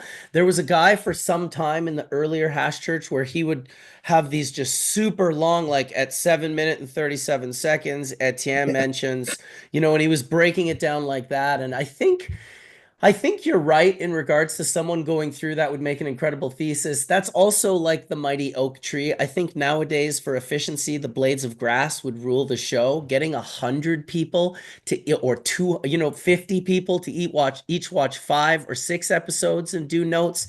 You would find, and then creating the SOPs for the notes, making sure that everyone's taking the notes in the same sort of mindset, that because otherwise I think you'd see such, if you got 3 different people to do the first episode, you probably would be like, this is the person we need to do the notes. Like, this is exceptional, high quality, high caliber work, but something to think about nonetheless. I was just thinking, like, as you guys were spitting, like, if you could get an AI to compile it, and then you could talk to it and say to the AI, how does, you could even add in a few other shows. How does Hash Church view growing regeneratively? And it's going to have a handful of answers. It'll be like, well, Dragonfly Earth Medicine approaches it this way. Vessel Life Science, you know what I mean? They're just the depth of where you could go with this in your head and learning. I think once we get to selects, Dutch, like that could make sense. Like once someone has like gotten extracted most of it out, like and selected it, and trying to, taking Marcus' direction. I know there's like hundreds, thousands of messages I've gotten over the years of like little blurbs that I didn't, I had to go back to the episode and like be like, oh yes, I mentioned this particular pump or this method or whatever it might have been at the time. But that would be really helpful because you could just point people towards that thing, like you just said, Dr. Mark, and they'd be able to go right to that information. And then furthermore, what Marcus said, having these things in written form for a lot of these younger guys that are coming up would be invaluable. I think that would be really cool to have because it's all about the next generation. It's all about indoctrinating them in the right ways so they can help us kind of drive this the way it needs to be, because our industry is in shambles and it's for a reason. It's definitely the truth of the matter. There's no doubt about it. I did want to mention that at the 2 hour point of this show, CANNA has given me this like airtight tight waterproof bag. It's fucking awesome. It's a Revelry CANNA giveaway. I have been using, this is my own personal one. We're not giving you this one, but I guess the one they're giving away comes with like socks and scarf and toque and shades or something. CANNA are the swag masters. They got the good swag. So in about 47 minutes, we'll do a giveaway with this. I'm using Nightbot. So the giveaway will be done through Nightbot, and I'll probably share my screen, and that way you can see that it's all completely, I'm not choosing like my buddy to give something to. Although you're all my buddies watching Hash Church right now. I appreciate each and every one of you. So don't go away if you're here now, or if you do go away, come back by 11. The way it works is I'll announce it, and then you have to chat. You have to put like some type of words. If you're watching and you're in the chat and you're not chatting, you won't be entered into the giveaway. So make sure that you just chat, whatever. You can just chat full melt if you want, or bubble hash, or say something else, but it's happening. And shout out to Thomas from Grandmaster LED for teaching me how to use the Nightbot for giveaways. And shout out to Etienne for showing us hash while I'm talking about this whole thing. Appreciate you, brother. Might be It's time for not a just bowl. hash. What you were talking about is little coolers. They now are selling little coolers for your hash. What? How does it So- cool? You just freeze it? Freeze Freeze it. it, brother, and you use it during pack out, and then that goes That's hilarious. yeah, it's dope. Next step is appearing. So there you go. You know what? Imagine any other industry having to create their own cold supply chain that is not actually a supply chain. You have to create. Power to them. Power to them. But I'm telling you, we need a cold supply chain in cannabis. Like, this is outrageous. The fact that spinach has it and we don't, I don't know who is representing the spinach industry, but they're doing a better job than we are. I'm going to get in touch with that person and I'm going to figure it out. People are like, it's too expensive to keep it cold. How the fuck are they doing it with spinach then? They're not getting $3,000 a pound last time I checked. Strawberries too, man. I studied the industry of strawberries, and they took California in 3 regions, and it's really, really, really intelligent how that industry came from like nothing in the 70s, and in the 80s just flourished because they figured out cold chain, and there's a couple families in Cali that are now in cannabis that are trying to recreate that. It's, we'll see how far they get, but it's really closely related to what, we're after in terms of all of our fresh frozen. I mean, when my lab was in Van Nuys, like most of the stuff that we got came in these like waxed boxes, much like strawberries, and they pack perfectly into the cube truck. And so it's definitely something that we can look towards in terms of industry. But I think you're totally right, Marcus. Like, we're forced to do these things, like forced to bring a freezer to a dispo, a refrigerator, just Dude, forget about that. We're forced to not take even a 1% of the market. freezer to the farm. I know, yeah, and yeah, for a freezer Holy truck, dude. shit. I mean, yeah, it's the things we have to do are kind of outrageous, but it's also kind of what's endearing about it. We're trying to figure out, like, everyone thinks they know, but like really we're all just, in this boat of trying to figure it out, and it's every market is like, I came to California thinking everybody knew fresh frozen and how it should roll and how SOPs should be, and like guys would show up with like refrigerator trucks with wet fresh frozen to drop off, so Ooh. just a long way to go no matter what. Well, the And beautiful thing is it's already been done in every other industry. Like most of the things from our industry, if you look at the things that are novel and new, they've often been done in a multitude of other industries for decades. 100, yeah. But strawberries is like the closest that I saw. Look into it. It's pretty interesting how they do it. Yeah, well, strawberries, listen, Driscoll's does, I want to say 10 billion strawberry tissue culture plantlets per year that they ship all over the world. That alone, the logistics of that is absolutely mental. They send them with all the proper documentation from the molecular lab that shows they are void of virus and fungi and bacterias. It's pretty incredible that something like that could be set up. And although I prefer the wild strawberries that grow in and around my area here, and I do love, I won't say no to a Driscoll's. I'll still eat some if it's all there is. It's not my choice of strawberry, but once again, how can you get strawberries to the entire world any other way other than just doing millions and millions of small strawberry operations versus one massive one? I think they do that out of one tissue culture lab in Colorado. Correct me if I'm wrong, if anyone knows here or in the chat, but I'm pretty sure I got that information from Dr. Shma Sabaya, the tissue culture expert over there at Segra.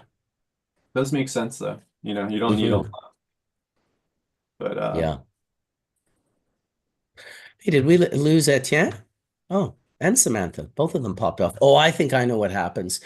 When you turn your camera off now, you disappear completely. I accidentally clicked some setting that was like, when your camera's off, you disappear from chat. And I thought, yeah, that's a good idea. We don't need to have a black screen or a picture or whatever. And I don't like it quite as much as I did the other way, but it is what it is. Let's smoke some hash. Actually, let's show some hash. I want to talk a little bit about the jar check. First of all, I am a huge fan of jar check. This concept that I cannot believe I myself didn't come up with. It would have been the greatest thing for me to be doing for the last 15 to 20 fucking years. Hats off to Jolly Roger for coming up with it and being such a humble dude about it. He's like, dude, because we're there. I'm thinking this guy's like, oh, I'm just going to be a hash expert. He's like, no, dude, I'm the custy. I'm looking at all these jars from a custy perspective. Would I buy this jar? He's got a microscope set up with like a, oh, that was a funny sound. He's got a microphone set up with, or a microscope set up with, I'd say an 8 to 10-inch screen really close by that we can just put all the jars on. It's not going as close as, say, my lens, but it's certainly, if it's dry sift, and we saw a lot of beautiful static sift, pure heads completely. The rosins, you'd get it in there and on the screen, you'd see if there was any contamination whatsoever, which tells you a lot about the awareness of the hash maker.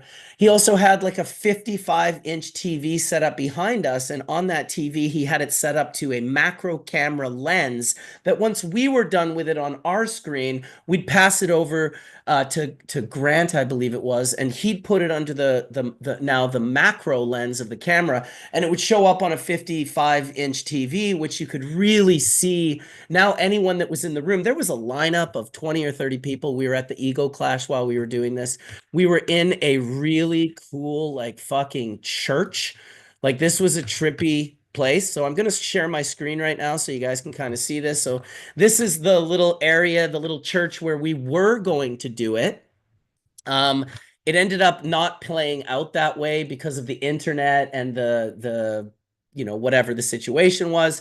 So we ended up in this little room. This is from up top. I'm looking down at I guess okay, yeah, you can't see our seats, but you can see sort of the camera set up, and basically this dude, I got to give this dude a shout out, and I wish I remembered his name, but his name is Minor Melts. His company name is Minor Melts. He gave me my first jaw. It was called Cowboy's Perfume, and it was absolutely spectacular.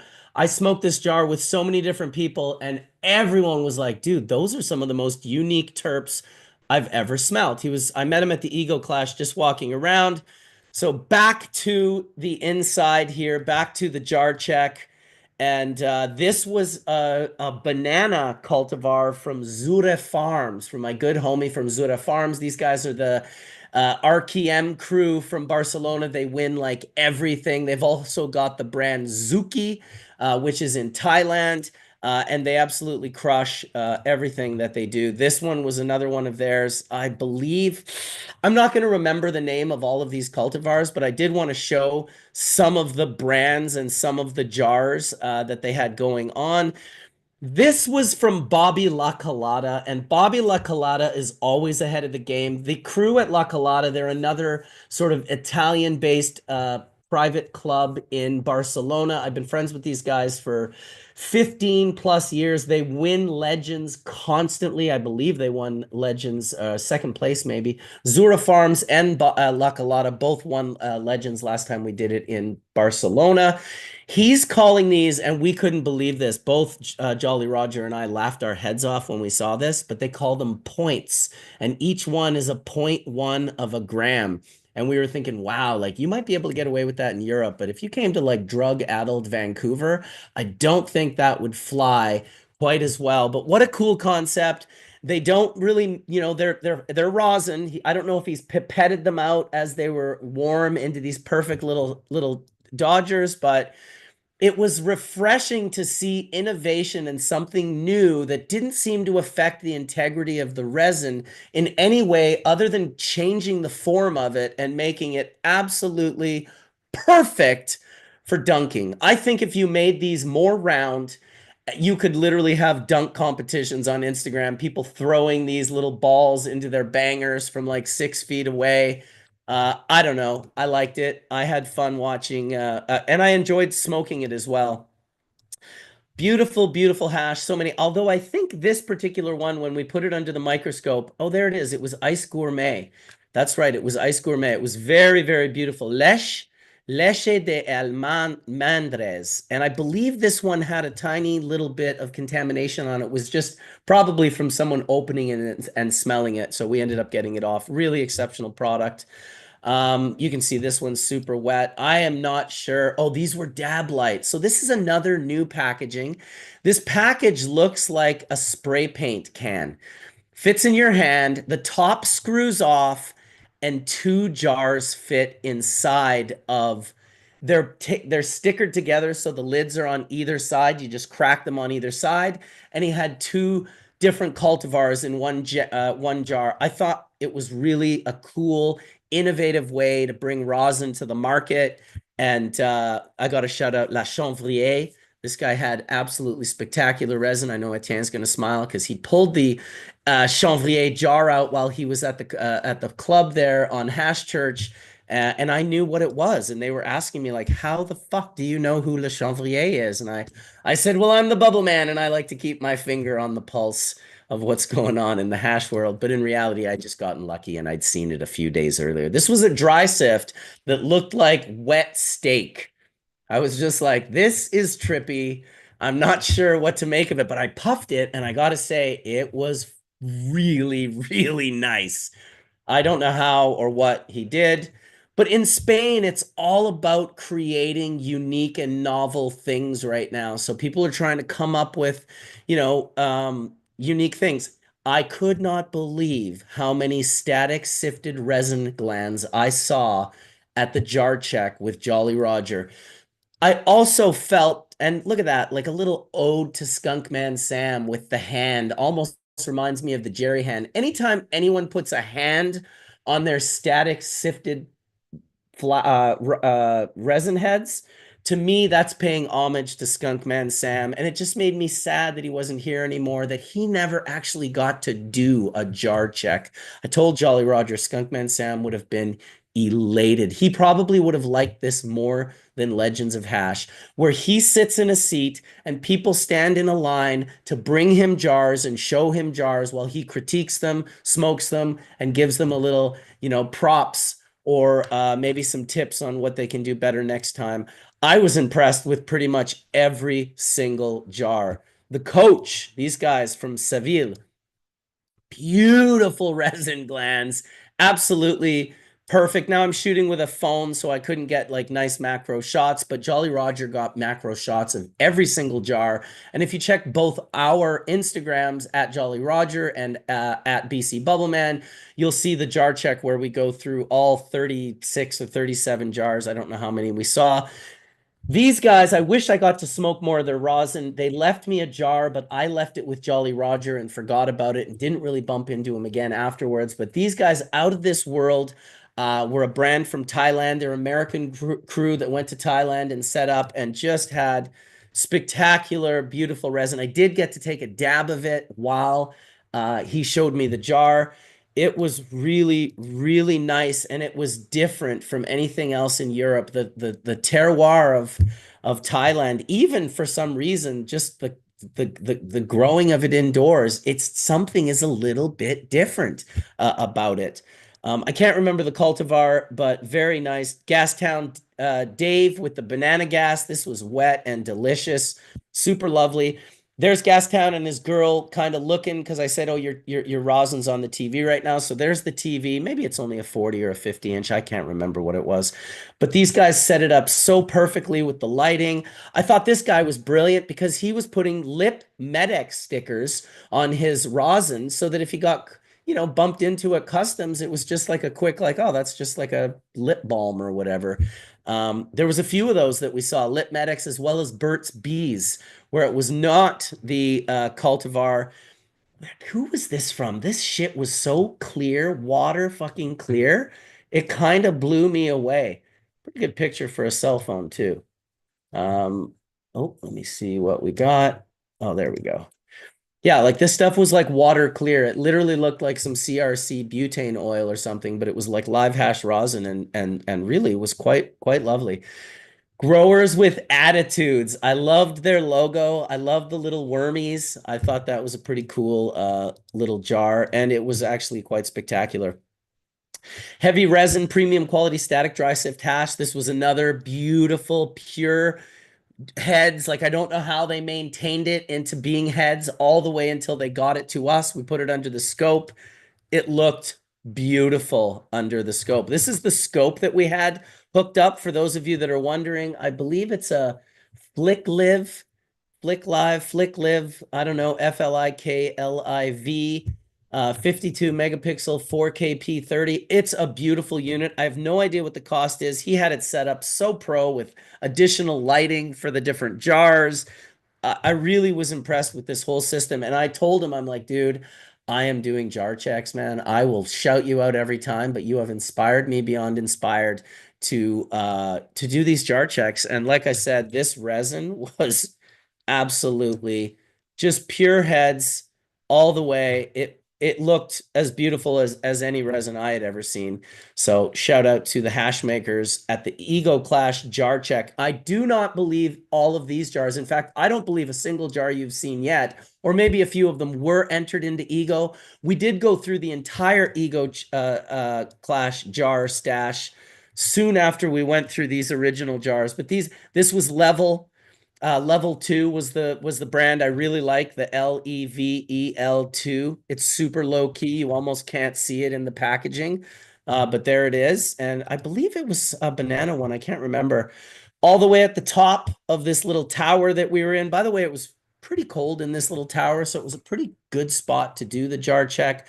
The resin wasn't, leaking or melting or, off-gassing terribly, but enough to still smell everything beautifully. That was a full melt bubble. I can't remember which one it was, but I remember just it looked like concentrated X, this local hash maker from Canada, just the way it turned to caramel, the way it greased up. I love when full melt bubble hash greases up like that. These were actually the Ego Clash jars right here. I'm not sure. Hash Theory, another beautiful melt. And I think that is it for the jars. So I just wanted to sort of share that. I might share some more pictures of Barcelona later and Spanabis. Bumped into a ton of awesome people. Got to see, people that I've been going to Spanabis with for the last 20 plus years. My first one was in 2024, 2004 was my first Spanabis. So it was bittersweet. A tear in one eye for the end of an era, a glimmer of hope in the other eye for the beginning of a new era. So that's Bilbao up in the north, Basque Country, not quite Barcelona, but beautiful, beautiful country. For those of you that want to go to Spanabis next year, I will definitely be there and hope to see you there. We'll see how it goes on a different level. I also managed to make it to Amsterdam for Dave Watson, aka Skunkman Sam, celebration of life that we did at the boathouse in a greenhouse, if you can imagine. Jair from Dutch Horticulture, the founder of Gavita, was there. Soma read some beautiful poems. I saw Eddie from the Flying Dutchman. I haven't seen him for years. Simon came in from Serious Seeds. there was just a lot of really great folks who managed to come in and celebrate his life with us. Lorenzo showed up with like 25 jars of absolute fire, set up a dab station outside on the deck of the greenhouse, and basically dabbed everyone out for about 2 hours straight. And it was amazing because I knew that Dave himself, if he showed up to his own funeral, he would have been outside dabbing during during the special words on the that were happening on the inside. It just made me chuckle and remember Dave, as I will forever, as the biggest lover of resin that I have ever met. So shout out to you, Mr. David Watson, wherever you may be. Hopefully we'll get to see Chimera come in. He just told me that he's smoking some of the dabs that I left him in Amsterdam. I left him some really nice jars. Don from DNA gave me a beautiful jar of sour diesel. I got another beautiful jar when I was hanging out with Lorenzo from Pioneer Farms. Go check out Pioneer Farms. He also gave me a sour diesel. Both were super old school sour diesel flavors. So it was nice to, hook up Scott Deppy with a dab of that. I bumped into him at the Puffco booth. They were lacing him up with his Puffco Peak, and I figured we might as well sit down and puff a few bowls with him, which is, for those of you that don't know, which I'm sure most of you do, he's the founder of Mothership Glass. And, Colin has his, I've got mine. I'm sure many other people who are watching and on the panel, these Mothership glass pipes, they just hit different. Sure, there was a hype involved, no doubt about it. They had a massive hype, but it's rare when the functionability and the actual quality and caliber of something matches the hype that it can build. I often think Scott built his hype, not through hype at all, but through the fact that his glass was just clearly the best. And people would ask me all the time, well, how much better can it possibly be? I'm like, well, you know what? I said that when I first went to Skunkman Sam's house and smoked his hash. And I would hear Rob Clark tell me stories of leaving his house. Oh, I left Dave's house so fucking stoned the other day. And I'd be like, how stoned could you possibly be? Well, I found out. Let me tell you. Fuck around and find out. And that I did when I first went to his house, because I smoked his, first of all, it's not normal to sit around and smoke 60 fucking bong rips in like a session. But that's normal for Dave. That was pretty much the way it went. I bet you he must have hit 100 if I hit 60. Maybe I only hit 40. I don't know what I hit. It was so much that when I left, I was almost incapable of walking. And the guy has like 42 of the gnarliest fucking stairs you've ever been on in your life. Like if you have a big foot, you better turn your foot sideways because you're going to slip on your heel down these stairs. And when you hit your coccyx on the stairs and slide down, it's totally going to ruin the high that you have. So luckily I didn't do that. I managed to get down the stairs okay. But walking to try and get a cab afterwards, I have never been that high in my life, then, now, or since, ever. It was absolutely astronomically shocking to my brain and to my consciousness that I could be that high just from smoking hash. That's when I really changed how I looked at cannabis, how I looked at quality. Quality is a path. When you're learning, at least for me, the first time I smoked hash that sizzled, like barely sizzled, I thought, holy shit, look at that. I've got this melty hash. And then as I, moved on and made hash purer and purer from nicer materials, I hit that day where it turned to water and melted through the screen. And that's when I realized that, okay, this is a journey. Now, smoked that for a couple of years before I met Sam. And when I went to his house and smoked his hash, I realized that the hash I was smoking was decent, but the hash that he was smoking was seeds that he collected in all the hash producing countries, brought back, planted in massive numbers, collected the genetics of like 4 or 5 population, bred over a decade into creating his resin, and then used a process that he discovered accidentally in Africa and didn't tell anyone for about 25 years. So I realized I was playing checkers while Sam was playing chess. And he taught me that. I did not realize that. Now it's nice to be playing chess. And it's also nice to welcome Brian from Best Friend Farms into the room. Because when it comes to making resin and growing flowers, He's definitely playing chess. Hey, hey. Nice to see How's everyone. How's it going, brother? Doing well. Doing well. Just staying at it, staying busy. Making the resin, making the piatella, some different new faces in here and new plants that I've been putting through the test. Had some winners going to piatella lately. So yeah, just been enjoying here and happy to jump in. I love the resin you're showing. Looks amazing. Yeah, you would have been all over it, dude. You got to come to Basque Country next year and come to Spanabis. And I think what I was talking with Jair from Dutch Horticulture there, lighting company, and we were talking. At first, I got to shout him out. He gave me an absolutely beautiful jacket. I'm gonna have to go get it at one point in time. He made 42 of these hemp hoodlum jackets. He calls them Legends of Cannabis. It's got a beautiful cannabis embroidered leaf on the inside lapel. They're all numbered and say Legends of Cannabis. And then on the inside pocket, there's a little write-up of what the Legends of Cannabis is. Of course, Skunkman Sam and his wife Diana got one each, and Soma has one, and Doug from TH Seeds has one, and there's a whole incredible group of people who have these jackets, so I got to shout him out. But I was talking to him and Lorenzo at David's Celebration of Life, and I said, we need to do a celebration for David with a Legends of Hash here in Amsterdam. And so I want to do a Legends of Hash possibly next year around March sometime after Spanabis, where we can all kind of head up to Amsterdam and celebrate Dave in a proper style. Maybe even do a jar check, Puffco, Legends of Hash.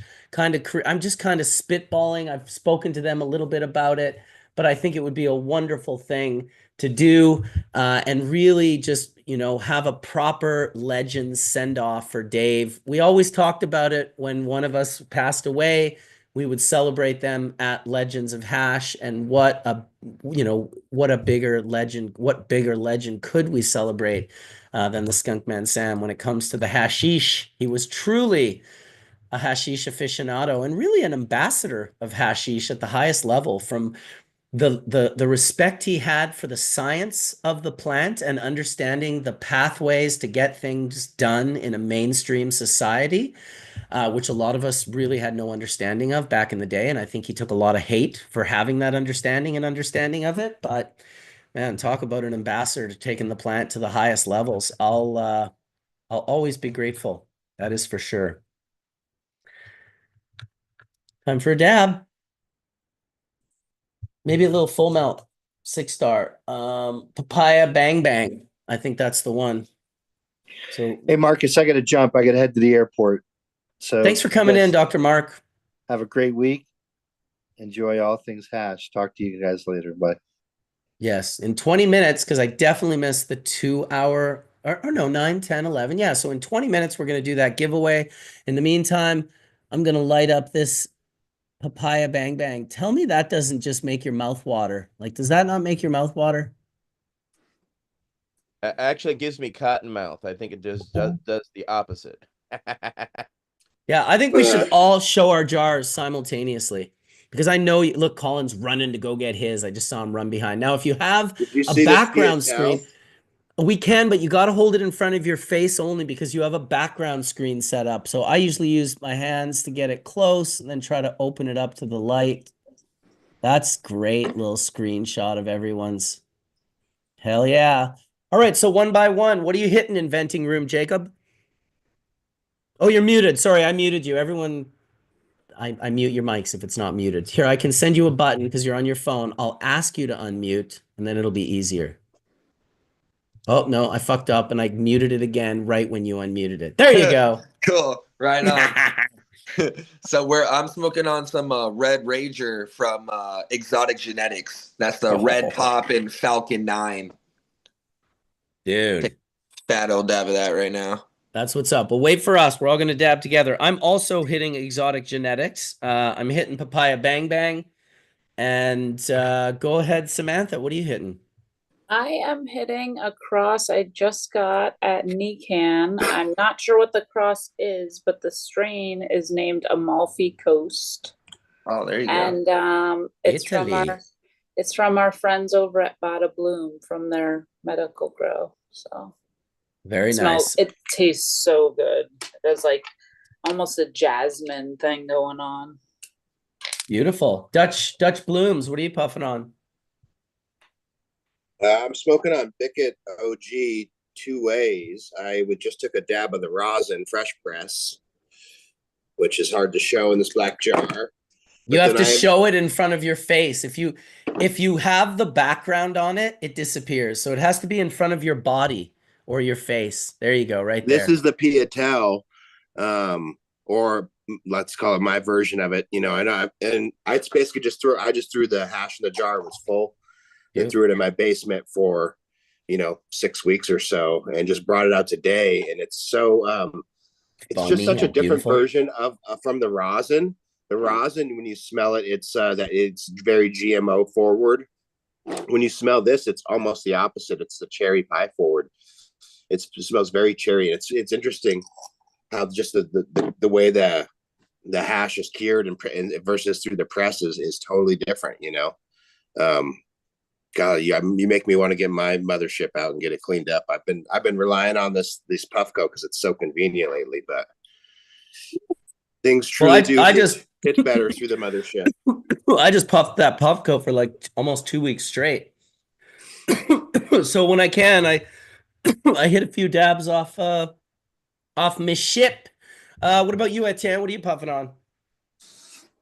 I showed my mix, which is my everlasting gobstopper from 2014. That's still ongoing. But I've been hitting this Kalia Mellows with a Z, number 7. Very nice. Okay. That's the stuff that came with its own little refrigerator, So just trying to see, very terpy, very delicious. That's classy for sure. And you, Brian, what are you hitting on? I got here a little of my strawberry smoothie bands. So a citrus smoothie by a strawberry headbands that I bred like 5 years ago, but brought it back in. And then that's my rosin. And I got a few new Piatellas, but this is the newest one here that I'm kind of like getting familiar with, the Kush bands. Try to open it up here. See what I got. Oh, shit. Nice. Feel it open, brethren. There. Little shortbread. Little stocky little lock there. Little loaf. A fat little lump she is. Yeah. I'd dab it. Little hash. Delicious. So one of the things I saw at Spanabis, I met this absolute fucking maniac that I felt like was my brother from another mother. And he had this little tool. It's too bad Dr. Mark's not here because it was a testing device.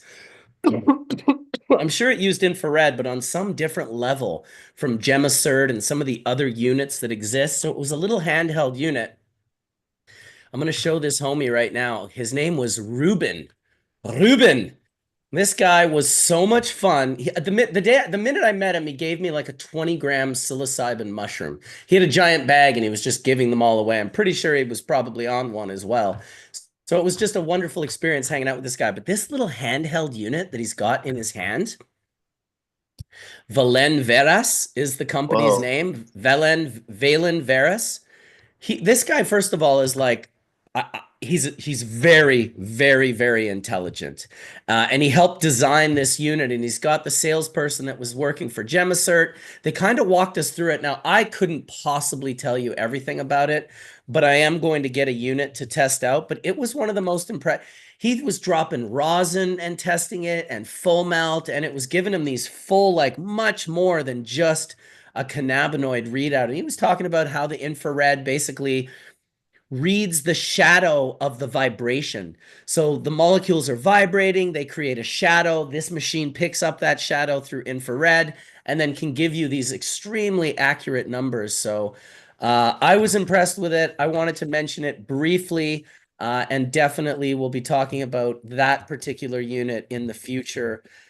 He was talking about it measuring like different components in the plant so that you know when you need certain nutrients. Like I'm telling you, this thing blew my mind. And it was super small. And the best part about it, because I got the Gemacert and I was like, this thing is fucked. It's not working. And then when I finally figured out that if you put the Gemacert in its own room, on a table that can't vibrate, in a room with no vibrations, where the door doesn't open or close, where there's no music or a cell phone or a person breathing, that machine was pretty accurate. Like within 1% of all the material we tested in it, it was tested already in a lab at least one time. So we were testing material that we had already lab tested with our Gemma cert.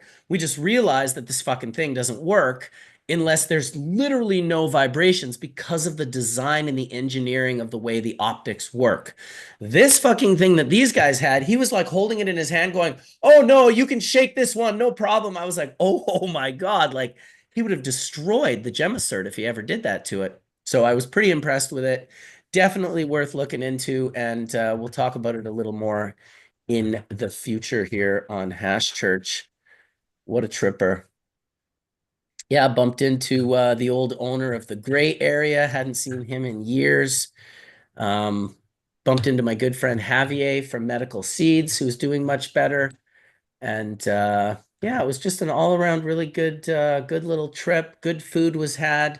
Sold some bubble bags to some cool people along the way, which I love to see people are still like interested in bubble bags, you know, like that's, I have really not put a lot of time and energy into that company over the last 5 years. I put so much more energy into things like Hash Church and, you know, my brand and all the other things that I'm doing, but it's nice to see that we're still representing out there. And I just love making a product that is out in the world producing hash. That's my favorite thing about selling bubble bags, that people that use them are just making wonderful hash. Like it's making the world a better place because there's more hash and, you know, really more live hash rosin because we're still in a place where most people are not growing full melt resin, you know, and I think that's why rosin is amazing in the solventless world because you can take, and I know it sounds harsh when I say mediocre, but you can take mediocre hash and turn it into really substantially exceptional rosin. So it's a pretty cool thing that all of that mid bubble, all that bubble that was 4-star, not, you know, just not quite the chazzer of bangers, to be able to reduce that and get rid of it. The hair straightener is probably the greatest cannabis invention since water hash, literally. Water hash, then rosin. To me, those are the two greatest cannabis innovations and inventions in a very long time, at least from the processing perspective. Well, gentlemen, women, folks, I must say good afternoon to you all. Are you going to say hi to Craig before you leave? Oh, there's Craig. Hey, Craig. It's been a minute. Good to see your face, bro. You're on mute. You look like you're outside in the garden. Maybe surfing? Surfing. You're on mute. We can't hear you. I tried to ask him to unmute, but I don't think he's got. It's hard on a phone when you're on Zoom because you can't. Yeah, you can't find the mute button. But usually when I ask to unmute, I think it pops up on the screen, which I've done 3 times. Oh, you're there? Oh no, he's still muted. Weird. Well, we can't hear you, brother, but we want to. We really want to. Anyways, I will say good afternoon to you guys. Thanks for having me. Good recap. I love the jar tech or jar check thing, man. I wanna do that. I think more folks should do that concept. It's very cool. Yeah, anyway. It's definitely awesome. Well, thanks for coming in, Dutch Blooms. Joshua Rutherford in the house. We'll see you next time. We're still here for a little while. I'm going to do this giveaway in about 9 minutes. I'm not super good at it, so bear with me. But yeah, in 9 minutes, we're going to do this little giveaway. And I guess that will be that. We'll choose a winner. We've got 205 entries right now because people are all chatting. So I guess it's just a matter of me hitting the choose a winner button. And when I do it, I'll screen share. Oh, you got some honey bananas there? And I love the banana flavor. One of the bananas that the guys from Zura Farms gave us, like that I took a rip of, was the best banana flavor I have ever exhaled out of my mouth. It was absolutely pure and simply bananas. And prior to that, honey bananas was pretty much my all-time favorite banana flavor but this one was just more banana. Only on the exhale though, not on the inhale. What are we giving away, Chuck? Well, Chuck, we're giving away this CANNA backpack. Not this one actually, but we're giving away this CANNA backpack. The zippers are like from an Arc'teryx jacket. Like they're completely air Oh, cool. sealed. Yeah, and the bag is like super quality. Got the CANNA sort of, names and patterns in this inside there, the logos. But when I first got it, I was kind of like, oh, that's too small. I'm not going to use that backpack. I don't know. I'll be honest. I kind of had a bit of an attitude thinking it wasn't good enough. And now it's like the only backpack that I use. It's just like smaller than my other backpacks. And when I put all my flavors into it, it just keeps them from stinking. And I stink when I go out, let me tell you. It's no joke when you get to the bank and everyone's going like this, looking around. It's like, what is that? Well, that there would be cannabis hashish. We were going to the airport and you were stinking it up. Dude, there you are. That's right. I was thinking it up at the airport. Who were those police again that we were smoking right across from? Oh, La Moses Esquadra. Ah, the Moses Quadra. We're just puffing and he's going, those are the worst police in Spain. Or the most intense. Look at that. There's Sam I am. Dude, you're in his chair. That's Yeah, profound. That kind of hit me. yeah. Oh, damn. Mr. Jingles is right here. Come here, Jingles. Come sit. Jingles. Oh, Dude, he's pissed. Jingles is awesome. Dude, for those of you that want to see Jingles, I'll show you Jingles. He is Wake you the up by coolest. walking on you in the morning there, Ryan? Not today, he didn't. He's kind of accepted me as being here now. First few days, he didn't know. Come There here. he is. Mr. Jingles. That cat was extremely excited and bouncing off the walls. I will say that about Jingles. Very cool. 6 minutes, we're going to give that backpack away. So what are you puffing on there, Chimera? I got the DNA one out. Ooh, sour diesel. That's the one that Deppy really liked. Man, I'll tell you. The nicest thing I was given, first Too of all, sweet. It's too sweet to be sour diesel. I don't know. I'm sorry. It's not. I don't buy it. But it is absolutely amazing whatever it is. Is it missing the funk? it definitely is. Oh, it's got the funk. It's a little too sweet to be sour diesel for me. Well, that's what happens when you concentrate it into like live hash rosin that's 12.9% terpenes. Yeah, but it's not though, because it's a different profile. Mm. It's absolutely dank, don't get me wrong, but What about the one from Pioneer Farms? Did I give you that one too? I'm not sure. I've kind of just been Oh, going at them one at one. because that was a sour diesel as well. And it was also very, very much like that one, the sweet one. Huh. Well, hopefully one day someone will create a company that can really like make it so we know unequivocally what cultivar is what cultivar in regards to the olfactory representation. Because I think this happens with a lot of cultivars where people are just not. I will say that the guy that put that sweet skunk under my nose and in my pipe, that was 100% sweet skunk. Yeah, that was the real deal. Yeah. That was the real deal, dude. That Yeah. that kind of shocked me. Well, and you didn't tell me what it was, and you put it under my nose. And No, I didn't want to. no, but it was so obvious that that's what it was. I knew you Sean, would know that. Smoking Sean at one point in time sold a bunch of clones of that out down into the States, and so I know that it officially is down there. Mm. It doesn't spread very far, but it's yeah. Yeah. The guy said he got like a less than 1% return off the fresh frozen, 0.5% return. Well, remember it's a terpinolene variety too. I would never forget. Yeah. I would never forget that it's not just a terpenoline variety, but, and I will let you explain, why is sweet skunk so special and doesn't have that sharp cat pissy terpenoline right at the end, but it sort of rounds off to a much more, for me, like, and not for me, but for the masses, a more enjoyable experience that seems to lack the anxiety.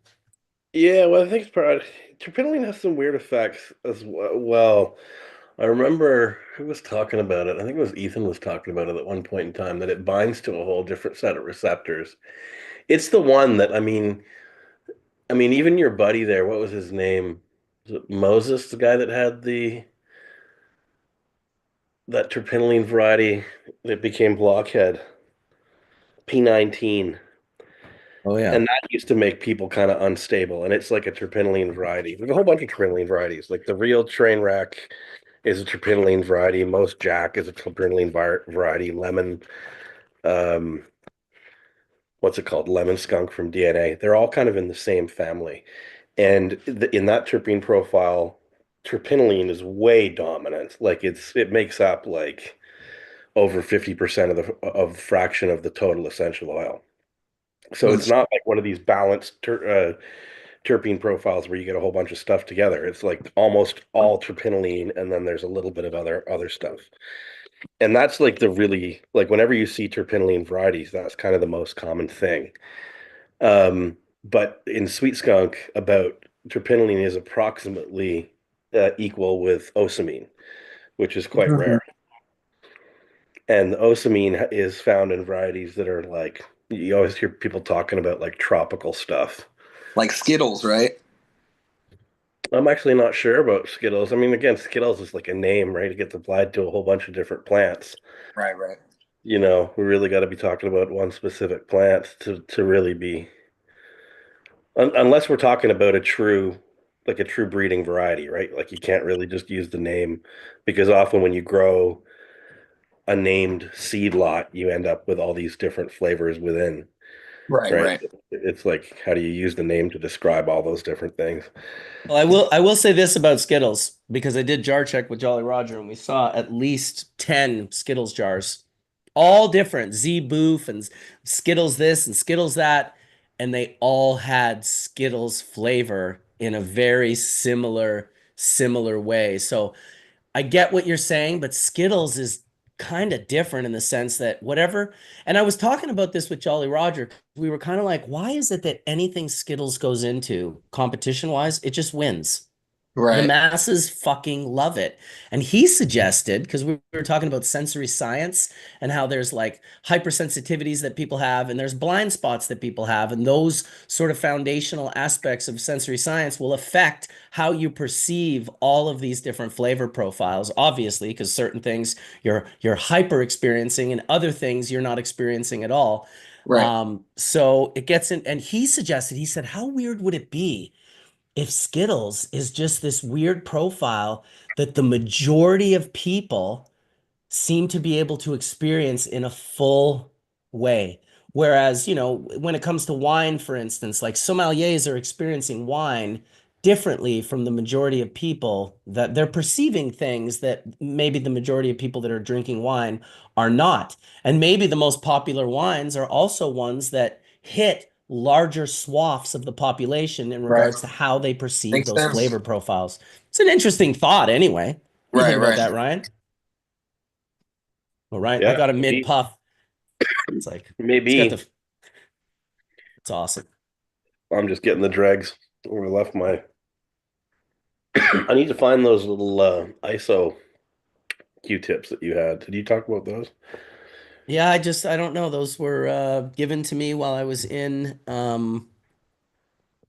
Amsterdam. No, yeah, Amsterdam I was given those. So they were cool. They were little Q-tips that you cracked in half and then ISO would like swoop down into the middle. Right. But I gave them away. I left them all with Chimera over at Sam. So yes, indeed. Marcus, Yes, I, indeed. I I want to missed take it. this. Go I ahead. just Go want to ahead. take this moment to thank you guys so much for having me on. I really, really appreciate being on the panel today. And I just want to say peace out to all of you guys. And hopefully I can catch up with you guys on here again soon. Hell yeah, dude. Thanks for coming on, Jacob. And I'm a few minutes late, but I'm gonna give that backpack away. So bear with me here. Hey Craig, let's see if we can hear you real quick. Yes. You can. I had to go back to my Dude. settings in and out and got it sorted out. But That's what's one thing up. after you give your backpack away, I wanted to just something I was trying to get across when you were talking about your bubble bags and rosin and what that has brought forth. So give the backpack away and then let me pick up the Okay, conversation from awesome. there. Awesome. Yeah. All right. So I'm going to screen share here. It seems like we have 232 entries. Anyone that wants to enter that's listening right now, all you have to do is just type a word, and that should put you in. I think the majority of you have been typing like nonstop for the last 10 minutes. So there might only be like 200 or 300 of you in the chat right now. I'm not sure. But yeah, let's just choose a winner. Let's do it. Boom. Waiting for messages. Following status unknown. Ben Inya. It looks like Ben Inya is the winner. So Ben Inya, if you can do me a favor and send me a message, you can type it into the chat or you can type it in ideally to my email, bcbubbleman@icloud.com. And yeah, send me a message. I want to make sure that I only get it from Ben Inya. So we're gonna have to figure out a way to confirm who Ben is. Maybe Ben, you can put your email that it's gonna come from in the chat room, and that way I'll know who's going to be sending me this email. And otherwise, I don't want to have to like be all stoned and be like, holy shit, there's like 43 Ben Inyas that have contacted me for this backpack, and I have no idea whatsoever how to figure out who the real one is. So if you're out there, Ben, maybe everyone else can stop typing for half a second and Ben can type in to the conversation his email. All right, all right. Okay, Craig. So first of all, I want to thank CANNA for supplying that backpack. They are the ones that's going to ship it to you direct, Ben. So if you want to just get me your email as soon as you can, and You, Marcus, are do you we? not do you not know who's been in you? Of course I do. You're hilarious, dude. Big up Ben Inya. I just want to make sure that he's a real person. Otherwise, I got to run this competition again. So if Ben could just type something into the chat room, he's gone. Seriously, he's here. Ben is the man. Okay, don't do that. Wow, yeah, it is a troll name. It doesn't matter. Trolls win too. Listen, you could be a troll name and still win. It's a fucking hilarious troll name. Listen, 11-year-old me would have absolutely loved that. So come on. But if I don't see him in the chat in the next few minutes, I'm gonna have to give it to someone else. So if he's in the chat, I just need to see his email really quick. I'll give you a couple minutes, and then I'm going to um, have to give it to someone else. Ben's not here, dude. Half the people have said Ben's not here. Oh, there he is. He's there. I see him. Ben, there you are. Amazing how many people said he wasn't in there.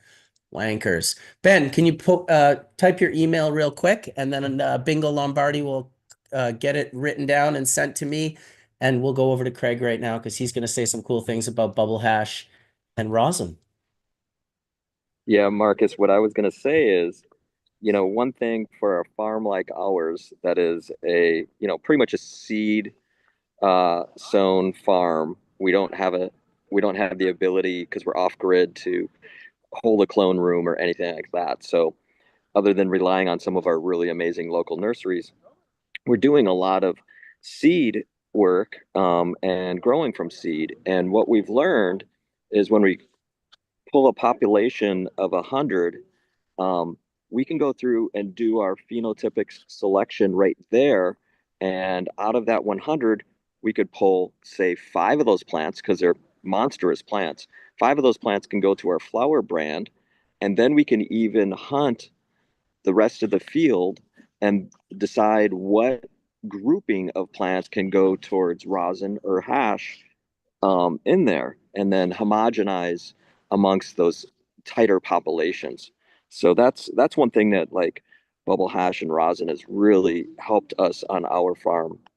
Um, and even to do some micro washes, I don't know how much you guys talked about that. We've worked with Adam and uh, simply Adam and used his resin dial, which is a great place to start, jar test, and do the resin dial. But to do a 1 gallon or 5 gallon wash with your bags is pretty vital to get a really good read as to what we're going to get.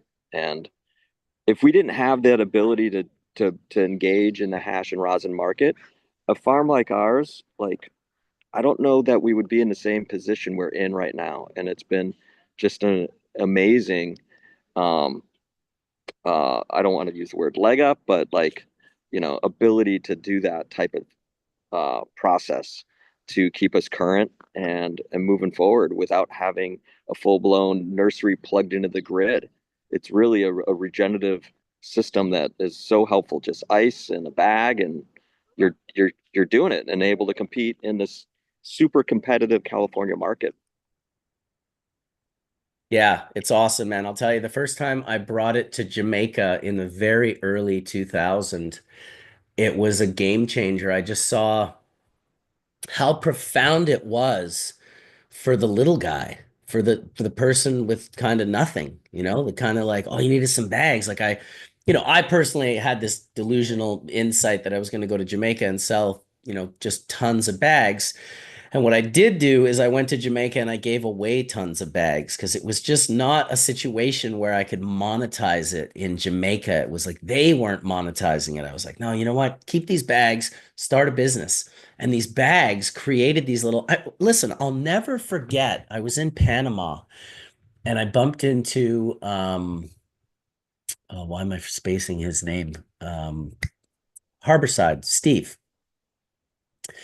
I bumped into Steve in Panama. I knew he was in Panama, and I saw him post something and I was like, I think he's in the same hotel as me. And I was like, on the 20th floor or something in this hotel. And no, sorry, I wasn't in Panama. That's terrible. I was in Colombia, and I can't remember exactly where I was in Colombia, but it was a Colombian hotel room that I was in. And I texted him, I say, hey, did you want to hit some full melt?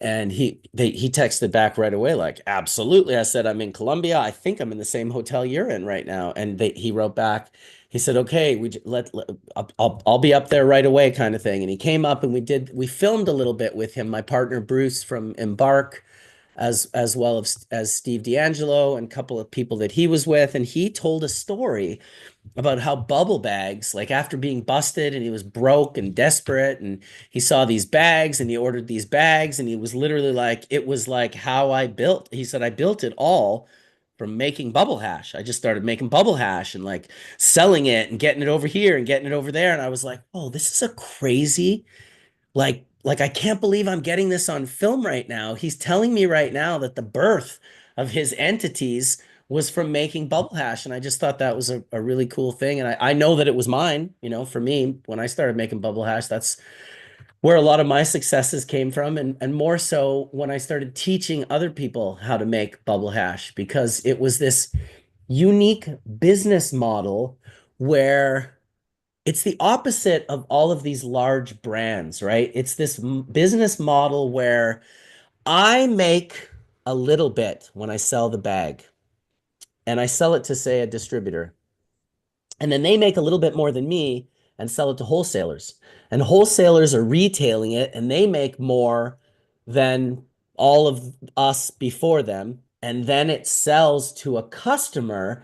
And as long as that customer makes a bunch of hash with those bags, they gain more value than all of us in the chain. And that's why it always worked and it was successful, because the end person, the person who was coughing up the real dough to get the bags, they were the ones that were going to gain the most, whether that gain was in, resin for your head, or whether it was a monetary thing that you were going to sell some of the resin, or a combination of the two. So shout out to bubble bags.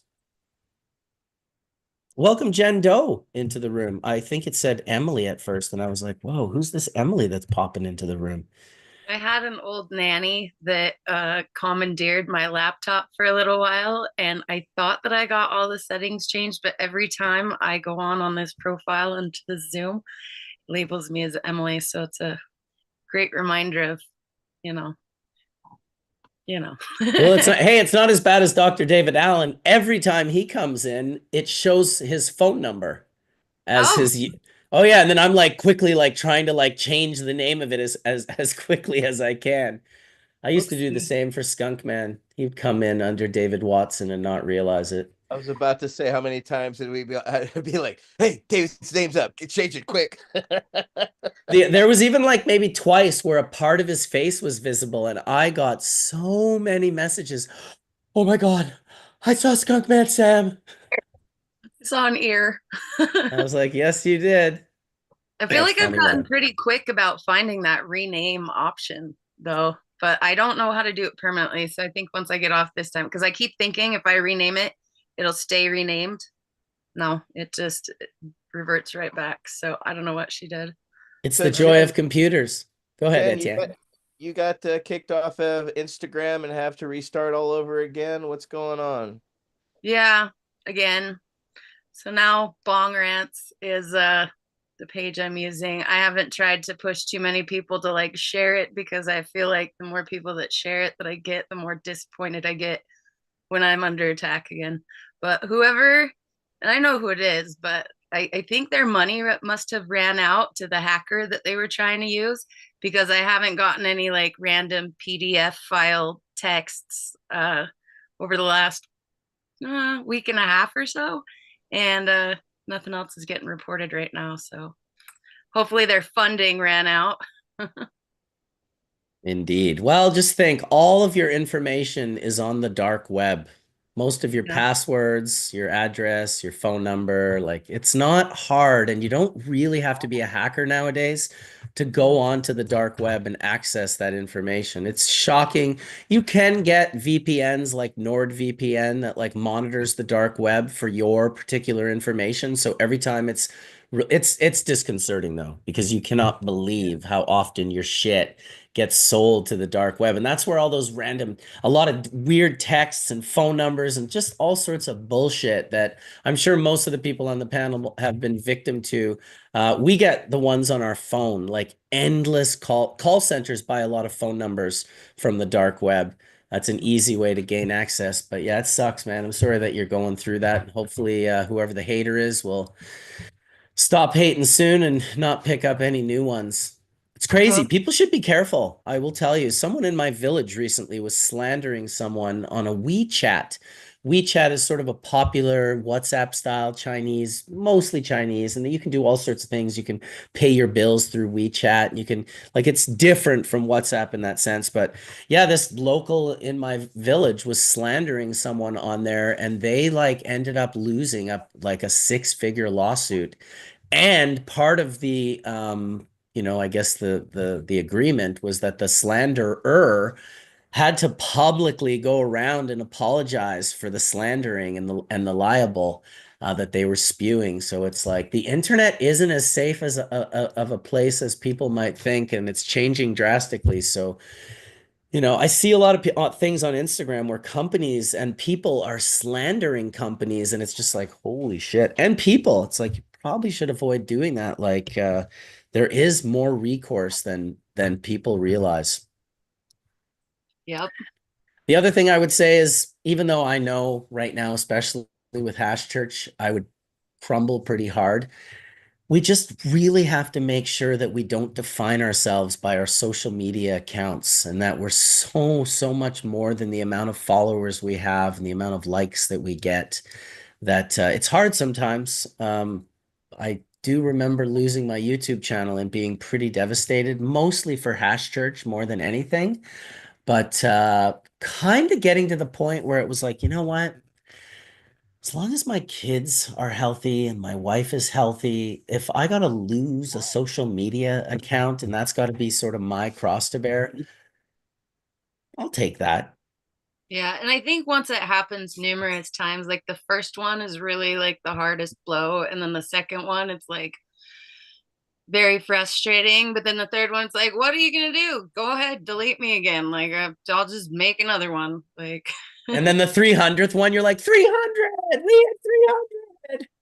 Like, oh my God. exactly. I do look forward to the day where cannabis is just allowed on social media and welcomed, and we can really show them how big our community and our industry is by really just allowing us you know, just to promote and talk about this plant in the way that we want to be able to talk about it. Holy shit. Have we been limited once again by the people with limitations? Don't limit the limitless. I mean, come on. Yep, I feel that. So I do want to add, I was, you know, finishing up what I had to do for my morning family stuff, and everybody was sharing their hash, so I had to go pull some out of the stash. So this is what I am working with. Beautiful. 6-star full melt. So this was a collaboration with Good Life Gardens out in Maine that I did a couple months ago. I actually love working with their stuff because I had a little hand in helping train them in their earlier days and whatnot. So to be able to go out and, you know, see all of the progress that they've made, and then be able to like now kind of mentor them to be able to wash hash as well. And I was teaching them how to air dry and whatnot. So yeah, this is a special little collaboration project that has been, you know, probably like 5 years in the making, but they do an excellent job. And then I pulled out my Puffco and was gonna partake in some, and it's dead. So damn it. Charge it up. Charge it up. Charge it Charge up. it. Right? Charge it. Yeah. That's torture. I'm like, yay, look, I'm gonna pull it out. Oh. Dude, that is one of the reasons why personally, this is what I think for all portable units you should do. And I discovered it accidentally with this pivot when I was up on the mountain, and I'd been puffing it pretty hard and not paying attention, and it's cold out, so I reduced the battery. And so I went to load it up, and I was so excited to get the hit. And of course it was completely dead. And I thought, fuck, I don't have any charging device. But what I had was my phone and my USB-C, my Apple charger basically. And I just plugged it into the bottom of my pivot and plugged it into my phone, and it fucking started charging it. And I'm not gonna lie, like I was like, okay, every company has to copy that. That is, I don't want to carry a fucking battery around with me to charge my shit, but my phone, I've already been brainwashed into carrying that around everywhere I go. So now I'm like, boom, I've got a charger for my unit. That's why I like this one for the mountain, because I can charge it from my phone, and I definitely kill it twice. What are you showing there, Samantha? We got to get you on gallery there so we can see that. Some nice rosin. Yeah, Sam, what a great surprise. Hey, yes, nice to see you. This is a Sweetgrass, Solventless, and Cape Cod Grow Lab collab. There's Zope, and I actually went and saw Jen make some hash there a few months ago, or when the heck was that? Yeah, I went out and did a class and a collaboration with Ben with their solventless amazingness. Yeah, I believe they just didn't they just get best dispensary at any can? And I think Ben actually took home first for his non-solvent as well. So Sweetgrass Dispensary over in Lee, Massachusetts, they do amazing work. Great people to work with too. They were so hospitable. Me and Ben worked together so well. Like, I think that's the first time that I had the opportunity to work with another like very well-versed hash maker. And so when we got in the lab together, like we didn't rehearse how or what. I was just like, hey, you got me, I got you. And he's like, yeah. And it was just, it flowed so well. Like, so yeah, great people. Yeah. It's a really cool space too. And yeah, it was really awesome. So I was glad I went out for that. I was so happy to see you there. That was so sweet of you to come support. Shout out to Ben and Sweetgrass. Yeah. So, and winning all these awards at NECAN. And I'm gonna smoke some of their hash, some of their Zope. Some Skittles. Shit is dominant with anything you cross it with. Is that what it is? Zope? Is it a Z cross? I don't know. I would be surprised if it wasn't. You know what it is, Zach? It's a Z cross. It has to be. Really Skittles cross. I don't know. It doesn't say it on here. I should know, but I don't. It's really nice, Marcus. I've grown it. Dude, like I said, I love the smell. I love the flavor and the taste. That being said, Okay, I got to shout out Third Eye Organics because this fucking guy puts under my nose at the jar check. He puts this hash under my nose. He's like, "What do you think this is?" I'm like, "My jaw's on the floor. I can absolutely smell 100% sweet skunk." It was so incredibly delicious. He let me take a dab of it, which I was very happy about because smelling that without dabbing it would have hurt my soul. But it was probably the best dab I had at Spanabis. Um, period. Third Eye Organics. Shout out to you, homie, from Los Angeles. You got that Here's flavor that. profile. Love it. Samantha, It you was using a proxy? Yep, using a proxy. I used I want to thank Puffco. They gave me one of those and I actually had another. So I actually did carry a little battery with me because when I would sesh, I would literally once it would turn off or go red, I would just plug it into my little charger, put it in my backpack, and then use my second until it did the same and was able to keep that in a serious little rotation. So happy little portable. Never Etienne just be coming up with solutions. If Mine's dead. This is going back to them. So Puffco, if you hear me, we need to. if someone can put in a good word for me with Jolly Roger, I've bought so many Puffco products, but I end up working with certain patients that I always end up donating whatever Puffco product that I have for them because typically they're cancer patients that don't have a lot of experience with anything. I can link you up with Puffco pretty good. I would love that. I've bought so many pieces and I just, I want to be one on their list to get all the cool shit because yeah. Yeah, Right? I think we all hear that. I just got this terracotta pipe from them. You guys seen the terracotta Sherlock? Love that. I used the rubber one, and That's that's tight. great. The resin doesn't stick to it, cleans off real quick and easy, wipes down. I mean, yeah. Although Okay. in Austria you could only get maximum 70% alcohol in the pharmacies, where in Spain you can get 96%. That'll, be careful. That'll strip paint. Yeah, I use 99. I got the proxy and I was so excited about it, but then I ended up giving that one to my dad because he really enjoys the hash and being able to, partake in especially my hash because he watches me, kind of do this. And so yeah, he was the recipient of my proxy and I just haven't had it in my budget to replace that or any of the others. I just sent one to my skunkle in Manitoba, my old school skunkle. That's like the hardcore puffer. That was my first family member to ever like visit me at the mall while I was working. I was probably 16 and like buy me lunch and then slide over like in an A&W napkin like a nug. And to me, that was like the greatest gift that I could ever receive from a family member, especially considering my whole family was like police and fire department and like Joe Straighties and not like big herb people. But my skunkle Geo, I'm gonna have to have him on Hash Church one day because he's such a fucking character and he's been puffing for 50 plus years. And he's definitely got awesome stories that are probably inappropriate and would offend the soft. So I even want to bring him on more. I He's want you just to as well. Yes.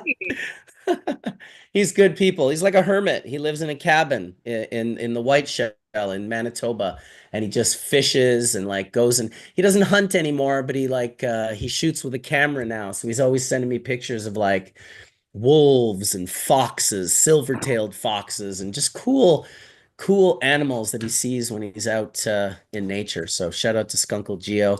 And thanks for Jendo inspiring me. Because yes, I often do as well give away a lot of these devices that I get because it's like, well, you only need really one to do. Well, okay, Etienne, you only need really two, so that you got one charging and one in your mouth at all times. Because Etienne is fucking hardcore Yep. Well, puffer we're duffer. visiting people at La Crema Gracia, and everybody wants to smoke hash, and they, here's and I didn't have a torch. You wanted to be respectful. It works. Got everybody high.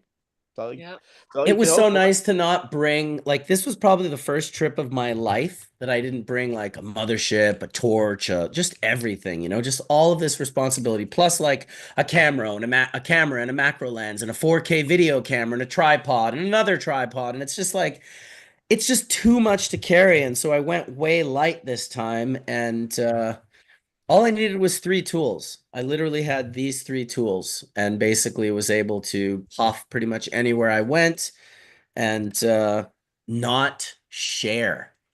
Yeah, Yeah. not Everybody, share. I heard everybody was coming home with COVID. So COVID, eh?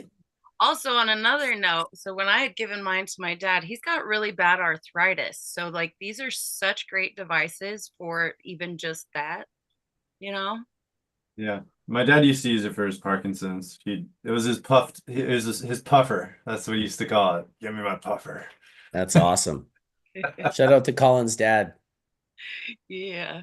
Respect. Yeah, my dad used to with the exception of one grow, every single grow that I've set up, I've brought my dad out to help me with the electrical. He's an electrician. That's why I got into being an electrician when I was younger, which is what sort of got me into all these gardens to be able to wire those up. So the basic stuff I can do, but like if I needed to pull a new main line or like 100 amps from the main panel out to, 100 feet away or whatever, I would have my dad come out and he would just direct me and boss me around on the big stuff. Yeah, so it's been a lot of fun to kind of share all this stuff with my dad. So he gets really excited when he gets to smoke my hash because he's had a big part in such just a little part. But I mean, electrical, you don't have that electrical lined out. Right? Are you saying he keeps you grounded? He keeps me grounded. Yes, he keeps me alive. Any of the Pun smaller intended. jobs, yeah, that was great. Any of the smaller jobs, I can always just FaceTime him and send him pictures if I had any questions, but that big stuff, man, you don't want to be playing with 100 amps of live juice coming out of a panel Not and at all. drop it into another panel. That's one of those I do recommend. Don't follow my lead. Go call an electrician. I actually was an electrician, which is the only reason I can do that, but I do not condone that for anybody out there listening right now that's like, well, if Jen can do it, we can't. No, please don't. Like, please Many don't. a grow have burned. Many a grow have burned. What happened? What happened? We don't know. Yeah, so before anybody does that, I want you to go look for the wire stretcher first because that is like a very important piece of equipment. Oh shit. I don't think Yeah, we anybody don't. actually knows They what say that we means. don't know. Oh, was we don't know bonded? Do you know? Around here, it's always been, oh, I think a bear got into the room, back in the day when they were in the forest. Yeah, a bear broke in. Okay. Mhm. Blaming the bears, eh? Right. Usually a pissed off neighbor that's had enough of it. Bunny's got it.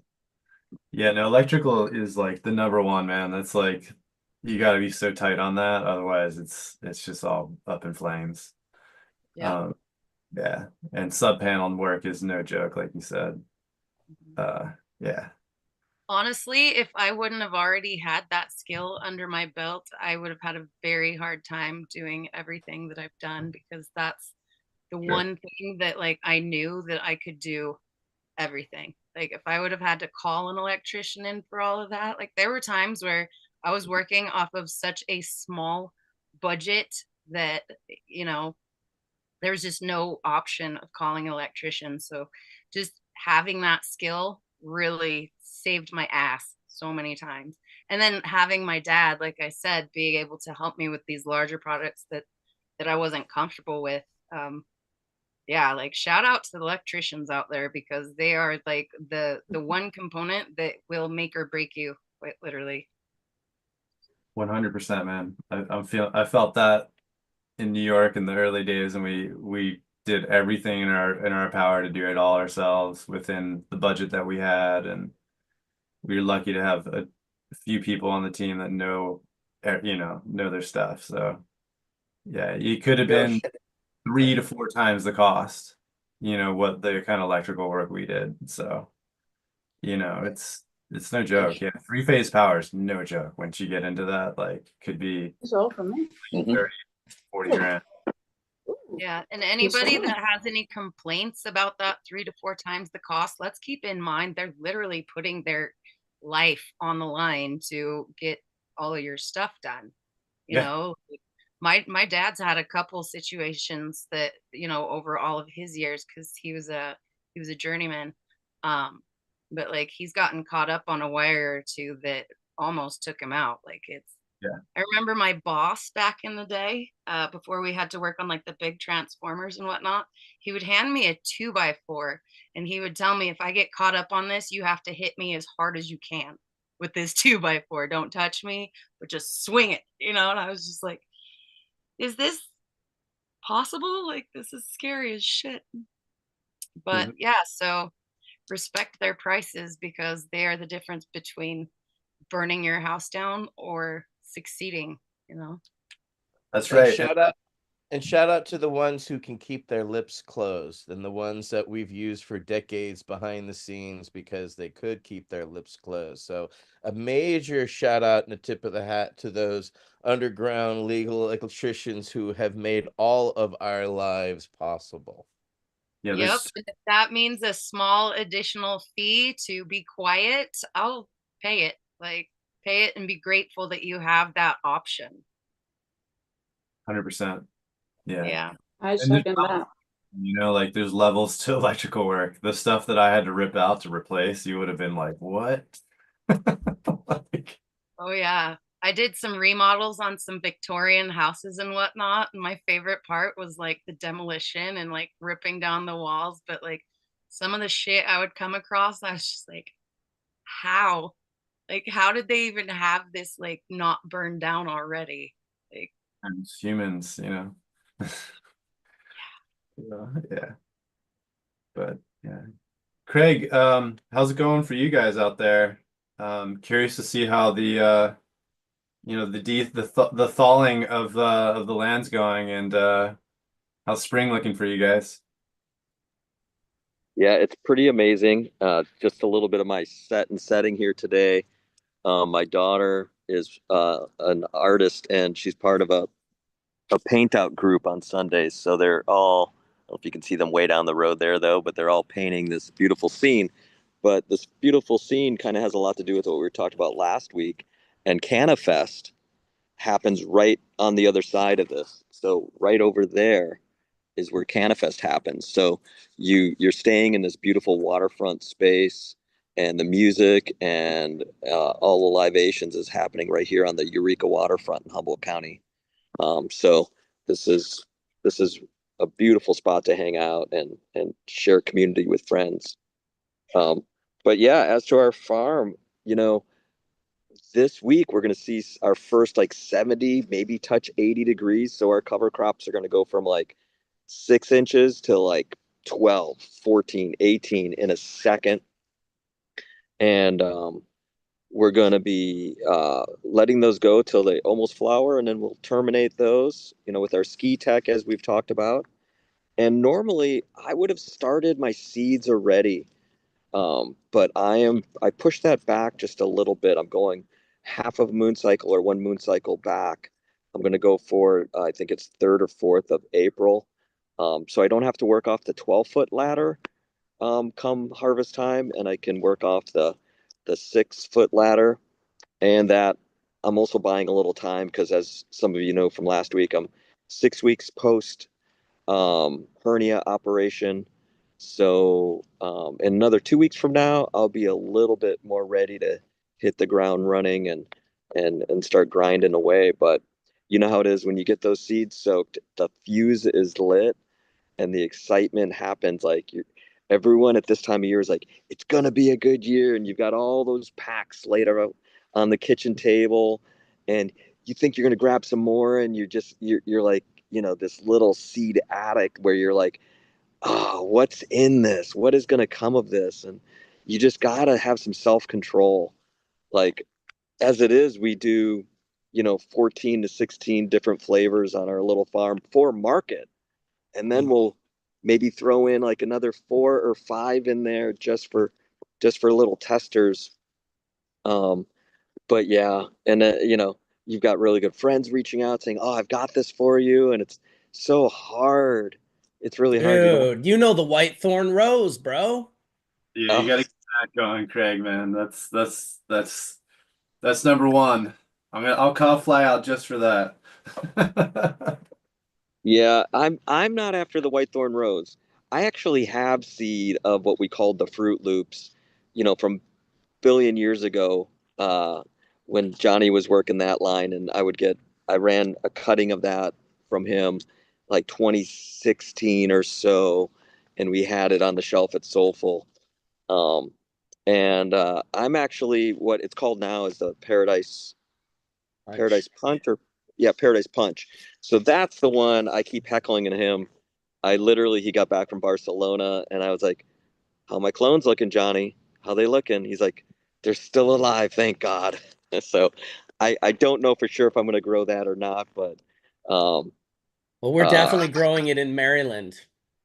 yes, We yes, managed to get good. some beans for Maryland, and yeah, they're excited about yeah, getting those popped and getting those flavors into that state, and hopefully make some nice hash with the Bubble Man brand.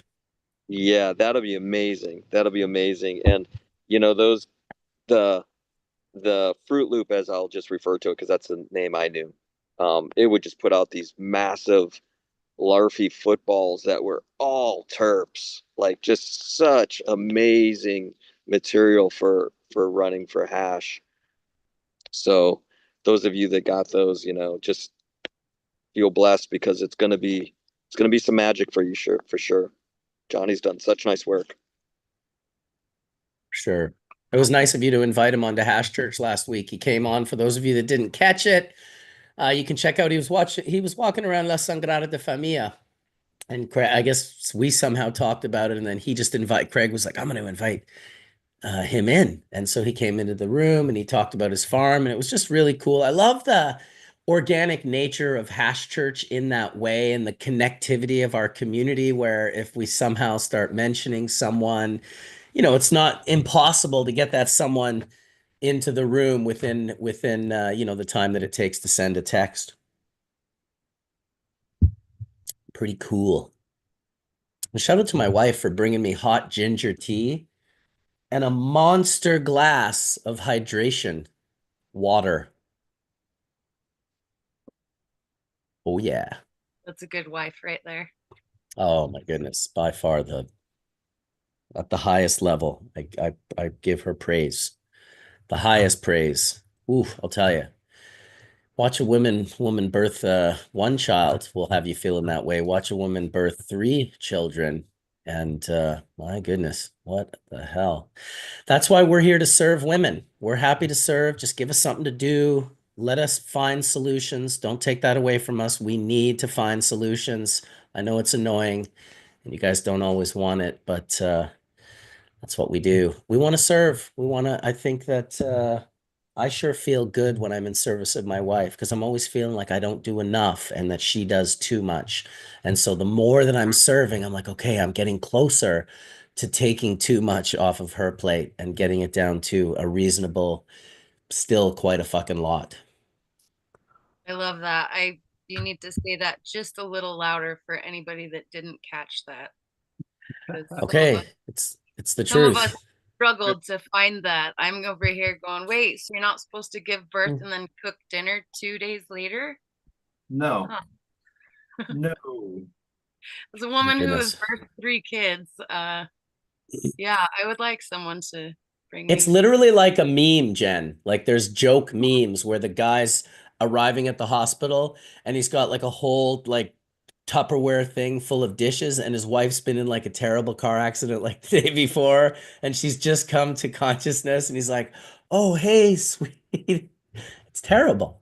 It's I definitely mean, not the right way to do it, but as embarrassing as this is, yeah, I am that meme. It's like, no, I'm sorry, I goodness. didn't get to your laundry. I was busy being in labor. Mm, my goodness.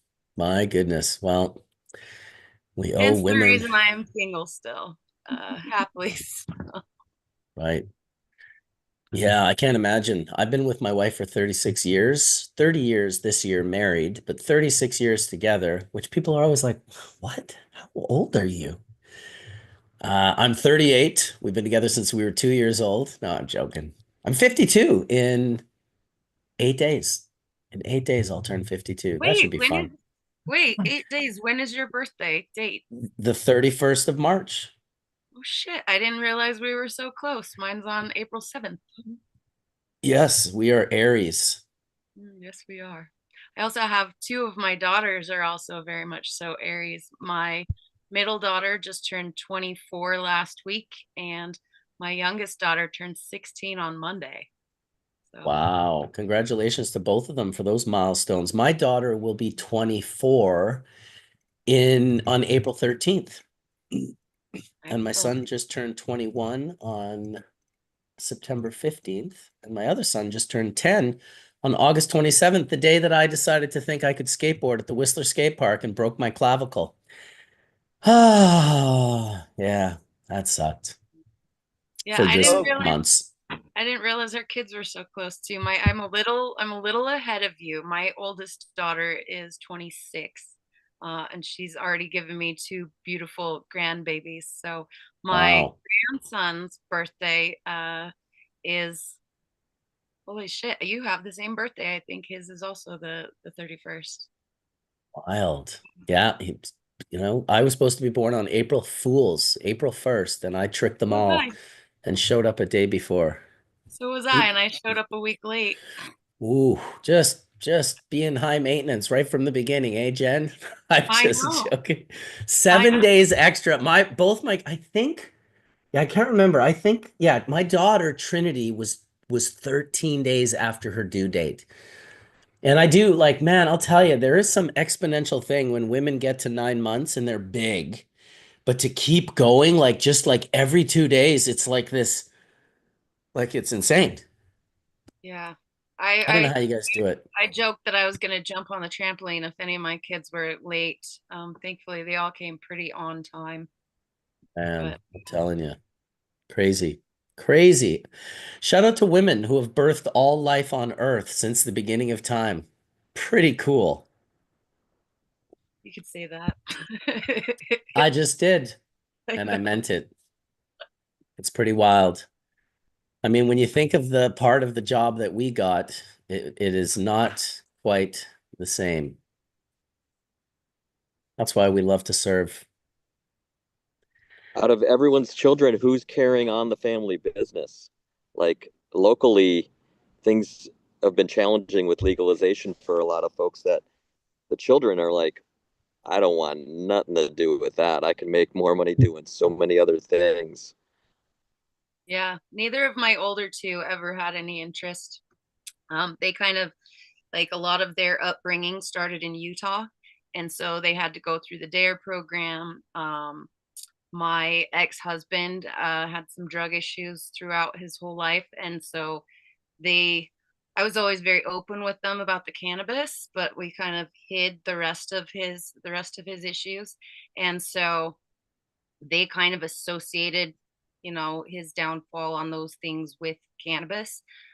So they never really had any interest in it whatsoever. But my youngest daughter, little Bree, um, she very much so is interested in the family business. So hopefully, and I've explained to her, I was like, I would like you to have a better foot in than I did, like if that is a direction that you want to go, I'll encourage it. I won't push it. If you want to do anything else, I support everything.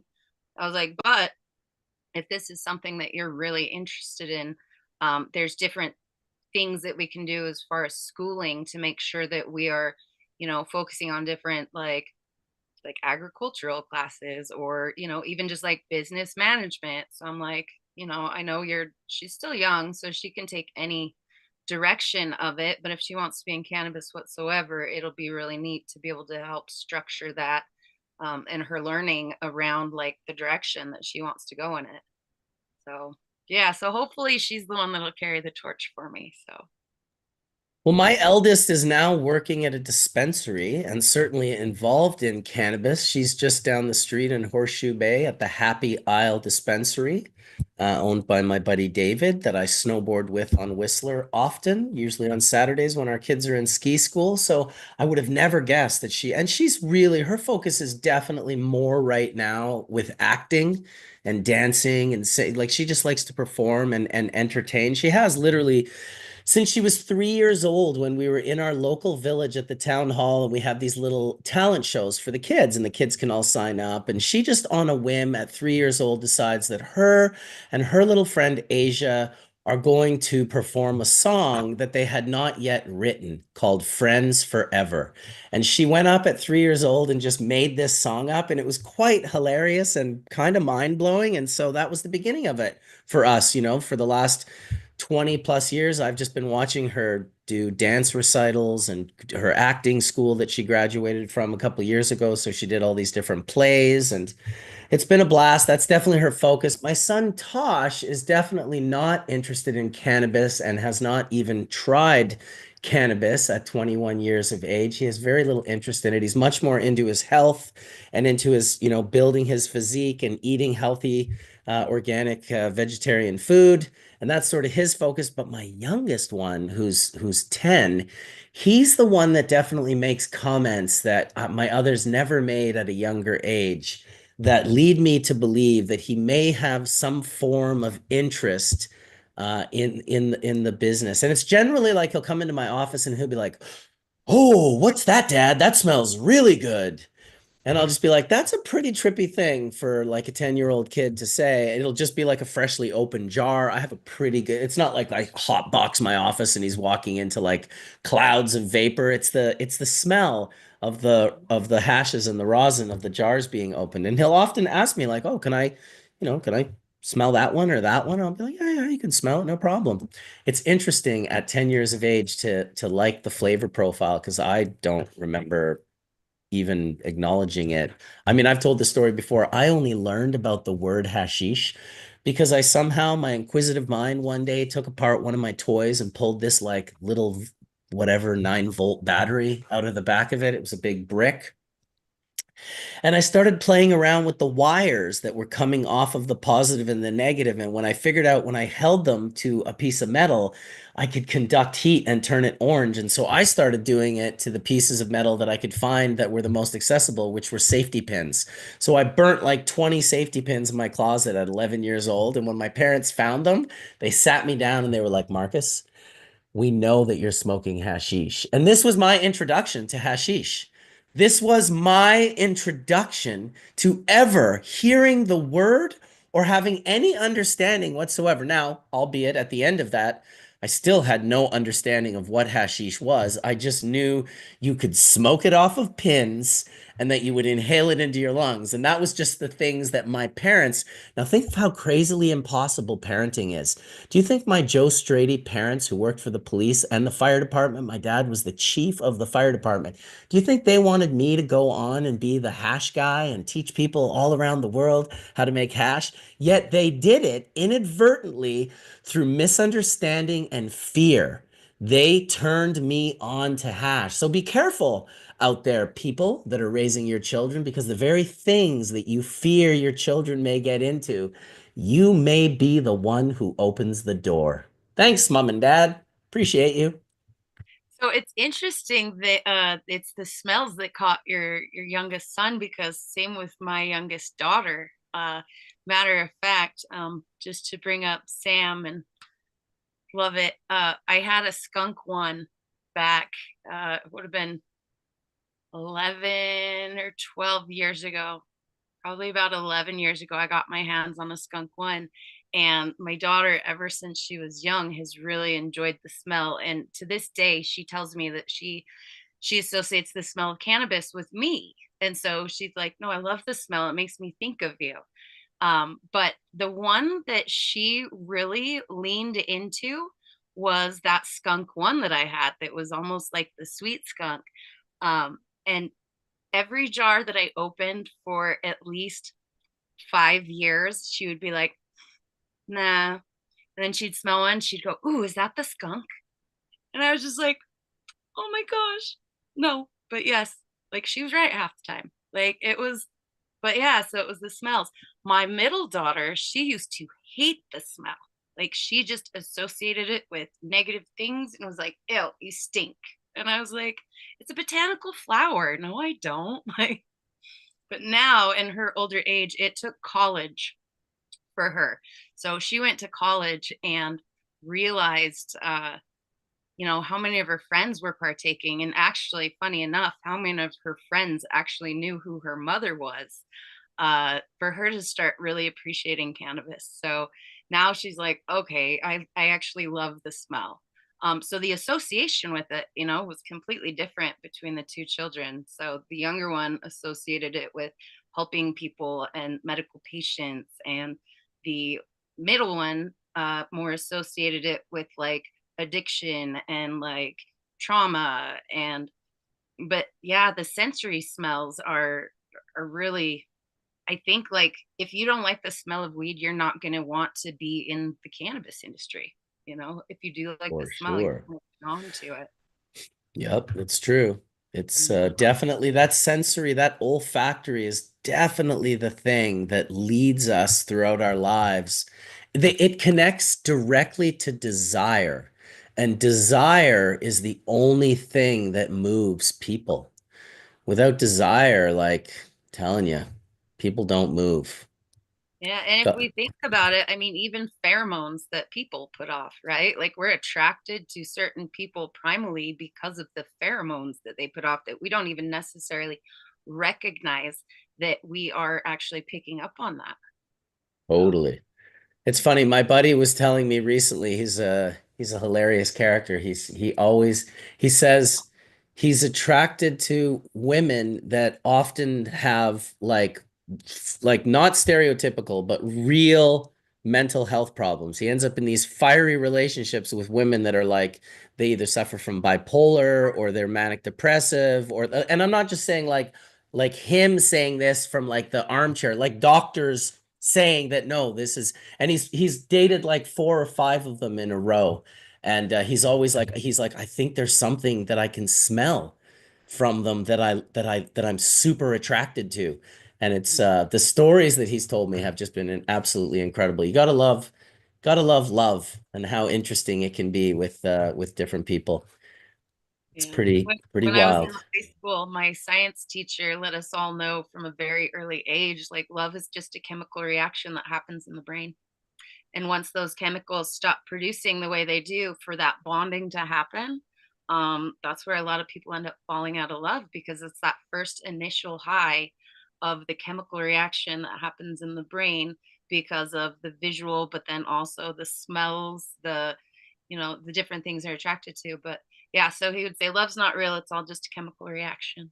And I was Because like, well, he's a scientist that has only gotten to a certain level of perceivable reality. And when he breaks through, he'll realize there's so much more underneath. Like, did you see the middle pyramid recently? What they discovered with LiDAR under the center pyramid? 600-meter columns that could no way on Earth be built by human hands going straight into the earth under the pyramid. That's some crazy shit. I actually just saw that the other day. Someone shared it with me because the date that they released it was actually my daughter's birthday. Wow. And I was like, what the fuck is this? Like, I thought it was fake. I was like, this is fake. I was like, this is a good fake story. And I'm like, whoa, there's like a lot of like, is this fake? Like I started tripping out a little bit thinking there's no way that this could be real. But of course, I remember when they dug up those bloody heads on Easter Island and they had bodies. It was like, really, guys? Like you couldn't just use a shovel a little bit to see if it kept going down? But apparently, I don't know if it's real or not. I came to the conclusion that I thought it was real. It seemed pretty interesting that we're still making discoveries in 2025. Who knows what the next ones will yield? Maybe perhaps the history of Egypt, which has been marred in controversy, is indeed older than 6,000 years. now, how far back have they found that they've actually, because I know that in a lot of these old ancient civilizations, they've actually recovered like hash oil and hash that are in the tombs and stuff. Does anybody know like how far back that actually goes? Just out of curiosity. I know Sam would have known. I know that. Uh, DJ, what is it? Potent Ponix just said that it was a group in Italy that posted it, and it has not been confirmed with Egyptian authorities. But I'll be honest, I'm not 100% sure I trust Egyptian authorities, but what a cool thing. Got to get out to the pyramids and check it out. Maybe eat some psychedelics. That'll be my the tool that I use to see if there's anything under the pyramids. Yeah, I actually have an acquaintance that runs like tours throughout. Like he's made it his life passion to really get into all of the Egyptian culture and history and whatnot. So if you ever do make it out to Egypt, let me know and I will connect you because he can get into some of these more private tours to where you can go into like different rooms and such and smaller groups to not miss any of the cool shit that normal people don't get to see. Well, Grandmaster LED Thomas is saying it was fake and that his father-in-law researched it. Well, I have no idea what father-in-law research was, but it could be fake. It could be real. I have no bloody idea. I like the idea of it, and it certainly blew me away at the concept of it being possible. But I mean, the pyramids themselves are pretty impossible alone. So it's certainly, that's interesting. I just wanted to point out, wasn't Egypt one of the countries we were saying earlier? Yes. So yeah, may want to look into the laws before any traveling. Yeah, for real. And so here's another question for those countries. Is it in the country or is it at the border? Like, I know the border is zero tolerance, but then if you go into the country, would it be the same zero tolerance? Like if you had your blood taken from inside the city when you got arrested driving a car or something, you're facing the death penalty still? Is that? Very much, depending on what you're caught and what you're dealing with. Yes. Yes. Yeah, I don't know if I want to risk that. Yeah, I never knew Egypt was a country that executed people. I had no idea. For cannabis. Yeah, well, it's a recent change in the country, and I mean, a lot of these you have to do serious, you know, drugs and serious time. But yeah, they have drug trafficking offenses that can lead to capital punishment, including cannabis in Egypt. So, I just see a story now. Britain faces death penalty in Egypt after conviction for drug smuggling. He got caught with 3 tons of flour. It's like, man, dude, it's the death penalty. He's like, listen, it's the death penalty. If I'm going to make this attempt, I'm going as big as I possibly can. I'm bringing in weight. It's like, I guess that's better than having a little piece of it stuck on your shorts from the night before when you were in Thailand. Todd McCormick doesn't have a story about this. You would think he's tried. Ooh, man, telling you. I was just looking at the UAE because I was wondering if that was a no-fly zone. It seems like it is. I couldn't believe that my friend flew through there recently, Colin. And he didn't know at all. I was just like, and he was leaving Thailand to go there before he came to Barcelona. So he was going Thailand, UAE, Barcelona. I was just like, dude. And this guy puffs tough. Like so tough, like chronically from morning, noon till night. Definitely has the highest amounts in his bloodstream that you could have. And his layover in UAE wasn't just like 2 hours on a plane. He had like a day, I think, to get out of the airport. I know, Etienne, I'm telling you. Those facial expressions are classic. Absolutely mental. You know, I've asked Bingo Lombardi this question about 10 times. I still don't know if we've got the number for Ben, the guy who won the contest. Unbelievable. I got to figure this out. Yeah, I was just Yeah. gonna say, is that Ben Inya? Yeah, Ben Inya. And Ryan making the jokes. He's like, don't you know who's Ben Inya, Bubble Man? I'm like, I might. Yeah, I can't see bingo. I'm sorry, dude. If you could reply to that question again, that would be amazing. I just want to make sure I've got this guy's contact so I You don't you end the know show. that Ben, like when he registered that email account, he was like, one day this is gonna pay off. Right. Today it paid off big for him. It really did. Oh, he Discord messaged me. Okay, well, I'll check out my Discord. Congratulations, Ben. Yeah, March 23, 2025, the day Ben Inya arrived. Truth, truth. Let's see. I got a couple. Oh, there he is. There's Ben. Simpsons paid Hey, off. brother. Send me your Addy. Awesome. I'm in touch with Ben. How good is Are you that? sure that it's the real Ben Inya? Well, it is. It is absolutely the real Ben Inya. So you're Inya. Yeah. I'm not going there. Don't do it. Don't do it. You 11-year-old boy, you. And yeah, that's kind of what it comes off as to me. I'm Oh, yeah. feeling it. You The right big one. Enya fan? Big Enya fan there, Colin? Sail away, everyone. And must be in Yes, it. it's just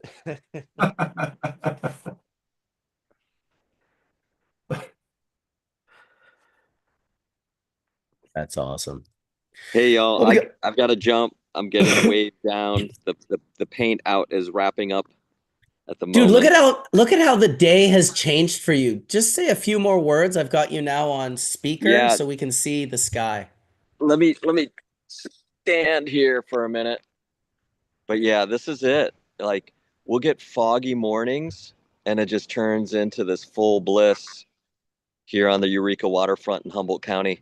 So we're on this little space called Woodley Island, and it's this little sleepy marina that is between the Samoa Peninsula and Eureka.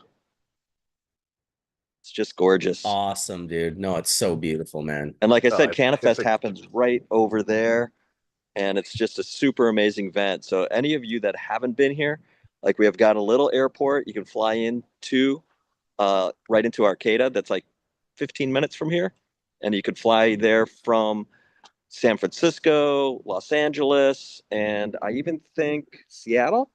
So you guys all please come out and hang out with us for CannyFest. It's a good time. What's the date on that? That I don't remember. It's a fallish event though. And fall on the north coast here in California, we get offshore winds, so it gets really, really warm. And often we don't even get the morning fog because we're starting with morning offshore winds. And that's when our surf really fires too. It's beautiful up there. Even a drive, like I flying in's cool, but I mean, even if you have to drive in, it's beautiful from every which way you come. Yeah, exactly. Flying in from flying to Oakland, SFO, or even Santa Rosa, and you're gonna go. You get to cross the Golden Gate, and then you get vineyards and redwoods and rivers, and it's a truly an amazing drive. So first weekend of August, Potent Ponix is saying. Oh, good job. Thank you for that. Yes. Cool. Absolutely. Well, thanks Yeah, for you guys- coming out, dude. Really always Yeah. appreciate you spending some time with us, and maybe next time we can see your daughter's paintings. Yeah, well, we'll see if we get that far. Awesome. But that sounds great. We appreciate you all. Thank you, Marcus, for holding this platform and helping us share our voices from all over the world and bringing us together on a Sunday morning. Couldn't ask for much more. Thank you all. Beautiful, Craig. We got another 55 minutes of Hash Church that we're going to blast through here. And yeah, what else? What else? What else? So many things going on at all times. I guess Spanabis being over, that's kind of a big end of an era kind of scene. And yeah, that CannaFest sounds pretty cool. I've never really been down that way. So hopefully August is potentially when I can get my waiver. If I'm sure I will be able to get it, as I'm not breaking any laws or being a risk to the US in any way, or whatever they say, being a threat to the US. I certainly don't think I'm much of a threat. So I am looking forward to going down to the US for the first time in almost 30 years. That was the last time I was down there. If you drive 1998. down and you come down the 5 right before Grants Pass, there's a road, I don't know the number, but it cuts across to Crescent City, California, which is like right on the coast, right above Eureka, Arcata area. And that last section of crazy gully is just incredible. It's like a beautiful drive down there. All those sand dunes. I used to go up there. You know, remember when I was up there in Bellingham, I called you and we were like, it feels like I'm close to you, Marcus. And you're like, yeah, man, I could like take a boat literally down to you guys. I think that should happen. We should meet up at Scotty's spot, do a sesh there. Mothership glass. I'd meet up out there. Should check CANNA Fest. Group up and go out. Yeah. No, I'd love to go to Cannabis. That sounds incredible. I love that flight up there. Yeah, I used to live out there for actually 11 years, just about, or just over, and was up in the Emerald Triangle, Southern Humboldt mostly, Trinity for a year. I spent a lot of time Arcata, Eureka. They got a great seafood spot right behind where Craig was out there. Used to go. Dude, so you're the guide. You're going to meet us there if we go. You're going to be the guide. Yeah, dude, I want to see California with you, bro. Fucking A. That's what I'd love. Go right into San Francisco and just drive up is the word, like Craig was saying. Just smoking your piatella the whole way? Let's go. Let's go. Show you some nice spots on the way up. We can go hug some redwood trees. I think that's what brought me out there when I first went it was the redwoods. It was like went up and literally hugged the redwoods and cried. And I watched some of my friends come out do the same thing, come up, touch the tree, and have tears in their eyes. And I felt like it was like an Ewok forest, like Star Warsy, small by nature, literally. So that kind of was what pulled me, and a lot of it was the redwoods. So you got to go see those. It'd be great. Yeah, no, they're 100%. so powerful up there. Like you can literally just feel it. Like I think that I had tears as well because for anybody that hasn't been there, when he says he hugged the tree, no, you're hugging this much of a tree that's this fucking big, and just like the immensity of it, and just thinking about how old and the history they hold, and oh my god, makes you feel you feel small in a good way, like the good universal earthly reminder, but also, dude, we could do a jar check right at those trees, man. We could do the redwood jar check. It would be so cool. So the one that you can drive through, right? So they've got one that has a tunnel with the roots that come down and you can actually drive a car through it. We could rent that out for the jar check and just like set up a little light in there and a table in that, like right beneath this giant tree. Isn't that, that's where Kevin Jodry, or that's where, what is it, Gangier folks or folks in there, I think. Yep. It's got a name. It's got a name. One log farm. There it is. No, I'm talking about the tree. The tree's name is the chandelier tree, the one that you can drive through, the redwood. I didn't know that. I always just called it the tree you could drive through. It's the one. It's in Leggett, California. I think so. It's been a while since I've been there. They also have like the giant Sasquatch sign. Oh yeah. Talking about like the old Sasquatch sign. Yeah. There's a few really nice, beautiful groves. It's so worth just taking the drive and getting lost up there. I mean, even up in the hills, there's just there's so much incredibly beautiful stuff up there. Are you coming on the tour, Ryan? Yep. Yeah. I'd like to. Let's get a group. Dude. Jar check with Bubble Man, Chimera, Best Friend Farms, cruising through California. Etienne's like, I'm on that fucking tour. What are you talking about, dude? Yeah, wait. We're all on that tour. We'll get a bus. Yeah, we need to get a bus, an RV. Actually, a friend of mine has Emerald Tours, so he actually has tour buses for us to roll and smoke in. Oh, wow. Oh, shit. It's all coming together. If you drive from Oregon, there's a big sign that says Sweet Cron, and it looks like it's supposed to say sweet corn. CRON. And like everybody knows that fucking sign. And I'm surprised nobody made that a brand because it's hilarious. Seriously. Dude, so many good folks in Oregon, like the Snodgrass family, Marcel Braun, glassblower, another great glassblower that I would definitely want to stop in on if I made a tour down through Oregon. So many places to be, so little time. It would take you months to do it right. It would take months. There's so much to see along the way. I think we'll need more of a caravan as opposed to just like one van. We're gonna need to like caravan because everybody that we see on the way is gonna want to hop right on with us. So Yeah, it'll be like hash tour. yeah. Yeah, we'll set up a farm tour, man. We'll go check out our homies in Mendocino grasslands, see what's up with Ian. That'd be You love Ian, Was Mark. he in Spanabis? Is he like a dready guy? No, Ian, I don't think was in Spanabis. He lives, I mean, his farm, I mean, Adam Donahue is a good friend of ours. He says it's like right on Murder Mountain. I've stayed there many times. I was like, oh, that's funny. It didn't even compute to me that we were like directly on it. And he has a beautiful farm and grows beautiful herb there. He's really talented. He's been doing it since 94. how Um, long is he out there calling on that hill? I think he's been out there since he was a kid. Him and Micah from Leaf grew up together. So if you know anyone who's those guys, they've been, you know, I got introduced to Ian through Adam, who is from Vermont and an East Coast guy. I knew him through the Sound Tribe Sector 9 guys, actually. That's how I met him through the band. And we all became friends. And when I was going out to California a lot, him and I became pretty close. And I started going up to the farm a lot in the last, like, call it 5 years, I guess. And they just have a really amazing property that is super inspiring, just like the structures and the way they're growing the cannabis in general and the way that they're doing their outdoors, like their environment is just like really perfect for them. So they're just so blessed and the resin's amazing. I've been giving them actually seeds and some of my genetics to run, and it's been cool seeing the success that they've found in some of those lines that I've given them. So it's they're good guys. And then we can go see Craig, Craig's not too far from them, I believe.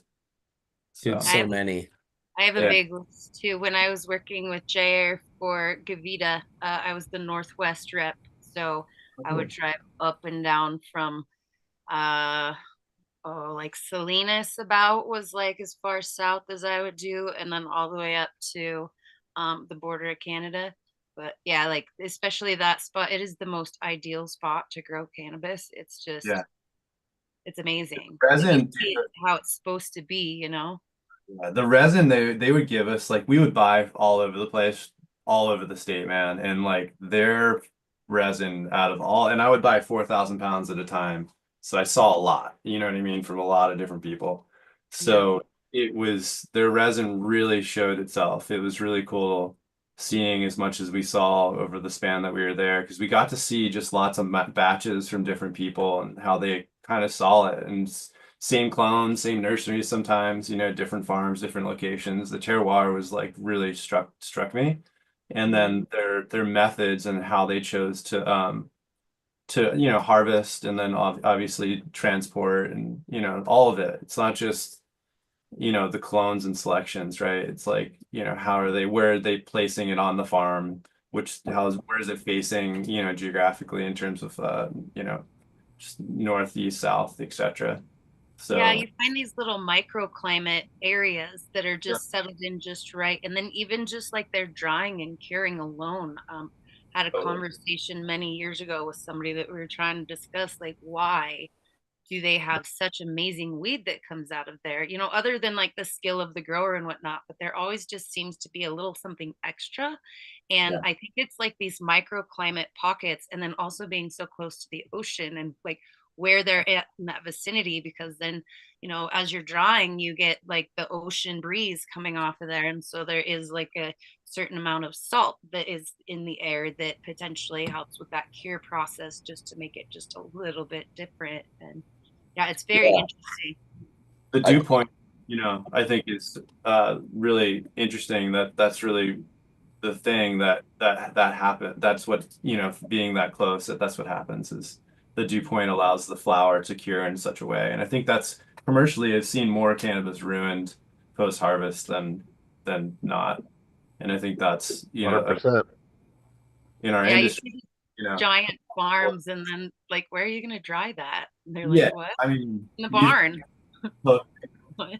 yeah, and you have side of that is like facilities with all this technology that is still falling flat on its face. You know what I mean? So like that's where, that knowledge and that, or just even have the environment as you're kind of, you said earlier, It's really important.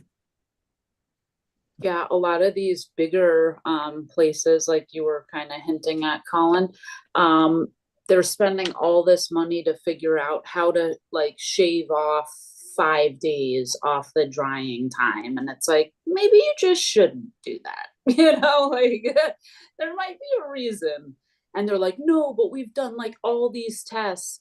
And I went and toured a facility and they had so much data that they were logging like every strain and every phenotype, like what it registered at moisture day 4, day 5, like in 12-hour increments. And it was just like, how much are you spending logging all this, like just to shave more days off? Like just keep it how it's supposed to be and make enough drying space. I don't know what to tell you. Like, Yeah, a lot of people use moisture meters. I mean, I was guilty of this stuff too. I went super hard on like technology is going to drive me to where I needed the data and the parameters to be, but there's so much to take into consideration. Your phenotypes you're growing, the feeding schedules, the sugars. I mean, there's so much. I could just go on. And I think every batch is slightly different, and sure, data is like interesting and helpful. I do think that is definitely helpful. Data is important, but um, you know, Ryan and I were having a exchange this morning because I was asking him about these seeds that I had, and he wasn't sure if they were real. And then I showed him the packs. He's like, "Oh yeah, those are real." But then we started talking about numbers, and I think what you expressed, Ryan, correct me if I'm wrong, 200 at a time or more is really what you want to be working with to really see a population. And that's really hard Yeah, for you to it's do. just minimums. It's just I find most people are when they want to play big grower, but they want to still spend small closet grower seed purchases, right? And it's like if you're going to do it right on scale and you're going to be doing selections, I mean, you kind of have to throw down like, the least I would look at ever is from somebody else's 5 packs, right? Because it's just otherwise you don't get to see the inheritance patterns popping up in that first generation. That's why I call it pheno stumbling, not pheno hunting, right? Because at those small numbers, it's kind of like you're just subject to whatever plant is in your pack. Whereas if you buy 5 or 10 or 20 packs and you actually look through them, you can kind of see what the range of the phenotypes that exist in that hybrid cross are, right? Or at least you get a way wider look, and you can start making some conclusions about how true breeding the parents are, or like Marcus, like you were saying about Skittles. It's like you can actually see the variation that exists within the family line. So having done it that way when I was working at NAPRO and screening like large populations where every plant went to the laboratory, you'd clearly see the differences, right? So, Yeah, or the lines where there were few differences, right? yeah. I like to So, think I'm a pretty talented pheno stumbler. I definitely have never worked with the kind of space to be able to pop those numbers, although I have, visited spaces like that where I absolutely enjoyed it. But yeah, there's a lot of times where I can pull a really good something out of a 10 pack, but then there's a lot of times where even when it looks really good, I do realize that there is so much more potential that well, that's when yeah, and I'll I'll pop. definitely. Yeah. I'm not saying that you won't pull something good out of a 10, but if you grow from 100 and you actually have that same eye and you have a laboratory where you're collecting all that data in terms of like not only the terpene profile, but what's the terpene output of every plant, right? As well, and then you're layering on cannabinoid content too. It's like you can really get kind of down and dirty with your selections. yeah, I mean, we do that and we only pop a pack or two, but we do all the chemo hunting, as they call it. Like we have an orange photonics and we do everything in-house, like test every single phenotype like 10 times. And that's how we determine what we keep. And it's unfortunate we have to go for things that are above a certain tack, but that's just the way it is, unfortunately. I know Brian does a lot of deep pheno hunting and really a lot of deep line work. And I'd like to kind of give you the stage here to kind of explain some of the things you've been working on because I've come up to your spot a bunch and I've seen the evolution from a lot of these lines like gas mask and even the smoothie that you've been doing. It's been getting better and better. And I know that, for you, you're selecting towards your environment and you have kind of a middle, not super high tech indoor, but it's tech enough that gives you the ability to really kind of Yeah. push things, and you have some of the flower I've seen in the East Coast. So Oh, I thank you. That's amazing. I'm listening to here, just running back in, but like listening on when I came in, and I love what I'm hearing about like the deeper testing and looking for the analytic side is something that I'm, looking towards and interested in myself. But yeah, I'm at like a mid-scale small batch or like middle of the range there between small and large, and I'm able to test populations. But even this morning I was telling my lady that about how it's limiting here versus the years out there. They were a little more road gray medical 215, but still able to test populations of my own work that were larger. Here I just feel really like super grateful to find the phenols that I'm finding from the smaller groupings. But I think some of it lends into like the selective breeding technique that I use, and I pollinate by fingertip, and I don't make huge populations of seeds. Sometimes I run the numbers up for a type, but I basically limited by space or plant count number canopy here in Maine. But it's still wonderful to do this work. And yeah, like tracing some deeper lines back, I found some great results from actually that terroir you were just talking about with the resin. I was going to speak on that, where it's just drifted over from the from the west side rather of Southern Humboldt, which is like Panther Gap right off the ocean. And I did some breeding out there that came out great on the other side, which is the west side, Alder Point in Southern Humboldt. And they just have this great drying just after the coast comes in and dissipates, the ocean air just enough, but it influences. And yeah, basically bringing some genetics back here, and I immediately tested some out into the field and then brought them in. Even the strawberry, like today that I was the strawberry smoothie band, you mentioned citrus smoothie line.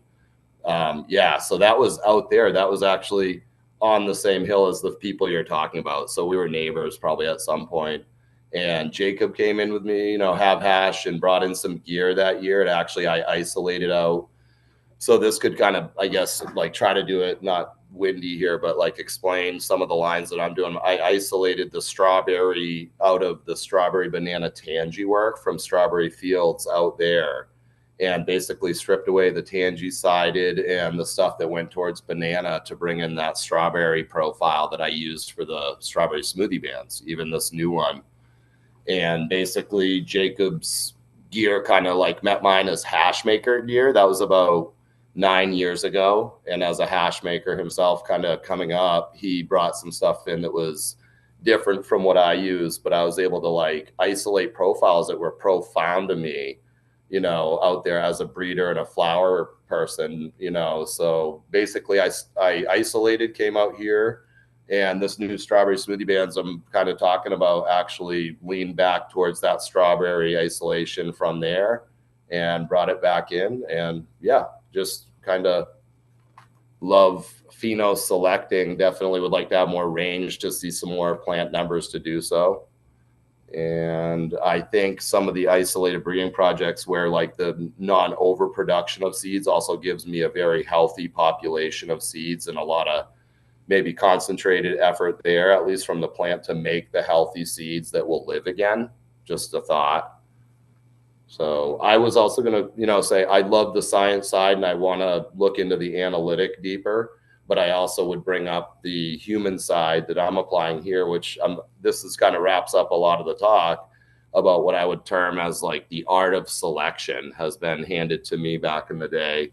And I think that, it applies to the male selection, but then also the art of selection, which is very human, actually, from the field or from the work that we're doing, where each person will actually have different preferences for one thing into the art of selection, besides like standard boxes checked, health, vigor, resin check, other such things. So I like where both sides can meet in. I think in the middle range here, not huge, kind of add the I love that. Like that for me is therapy also and art. And that's something that even with the analytical that I would choose and enjoy doing, like hobby passion with the hand pollinations and the small, you know, batches to select from. So I like the meeting of the worlds.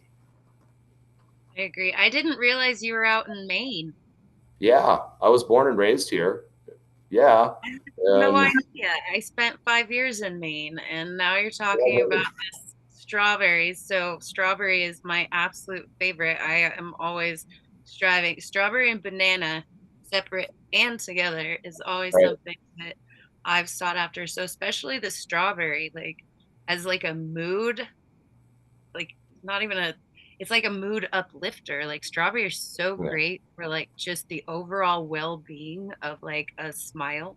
So as far as therapeutic, like strawberry is amazing because it can just Right on. elevate your mood in such a way. And I don't know that a lot of people know that. But I've specifically hunted many strawberry varieties just for that. So Yeah, it's not the easiest profile to isolate. Actually, it took the work to, you know, yeah. to pull off the others around it. And obviously, like there's some deeper, Colin knows, I'm sure, a lot of strawberry profile that's pretty unique or exact. But I'd love to share some of mine with some folks here of some of my work and with you for strawberry lines or other things. So maybe some of us can talk. I'm not super techy, but I'd love to share with the people that make stuff happen, you know, with and for other people too. And it goes out, you know, to really good people and places. Yeah, I'm not very techy either. So when you start touching on like that human influence and whatnot, everything that I've always done, it's just that. It's I'm going off of like my intuition is telling me like something will draw me to a certain variety. And my middle daughter actually is living in Maine. So Okay. I do have to come up there a couple times a year. I would absolutely Shoot a love line to. out. Yeah. Love to link up, shoot a line out, and haven't seen Colin up here in a minute either. So that'd be great. And Got a any trip, man. It's been a minute. I've been so busy, but I've been thinking about you. Yeah, we gotta find some time. Come up. Maybe I'll come up like in the next month and see you. that'd be great. And I can move too. I can come on down. We'll just figure it out. But email's there, Jen. So like you come around or whatever, insta email, let me know. Anyone come around to Maine, see a nice spot up here, and you're welcome. It's not amazing, guys. Like it's pretty cool. It's got I would love that. And Colin, maybe since we weren't able to meet up this last week, like I really was looking forward to, maybe we can coordinate and we can just have a little Maine powwow up there. That would be amazing. I love that, man. Maine's one of my It's I really wanted Maine to work for me, but it just wasn't in the cards. So here we are in New York. Yeah, Well, that's a good place to be. I can't wait to see what you got going there. Excited for you. And Maine's awesome, but Maine's also, you know, the winters are pretty long, and you know, and it's just like anywhere, the ups and downs, but different ones. Yeah. No, but you have his spot is like looks out into, you know, it's got a good vantage point, and the farm, you know, you have great greenhouses, and thank you. Spend time putting the homestead together, and it really shows. So I think you know, for the viewers out there that don't know, Brian's got a really beautiful property he's put a lot of work into, and grows some really good. Thank you, Colin, man. It's been, yeah, I hadn't said much about it, but it's like, I bought in at the right time, actually, with a owner finance. I was fortunate back from Cali. I kind of struck a Maine connection name with the land person. I looked into an alternative route for real estate that was real Uncle Henry's in Maine, which Jen probably knows.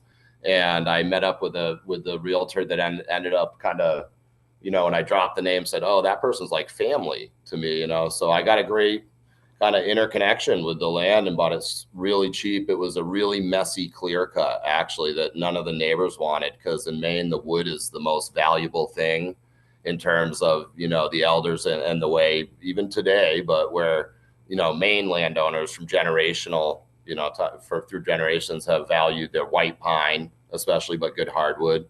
So when that got plucked, it was actually kind of a really messy job. They just stripped the wood, came in, and were rude about it, kind of, and messy. So anyway, I picked it up cheap and none of this was here. Even where you've seen the view, there was actually trees out front, you know, that were regrow or hard to see it, but it was a matter of kind of literally seeing through the trees, you know, which orientation the sun comes up in, and a lot of work to also move the water around. It was a very marshy property.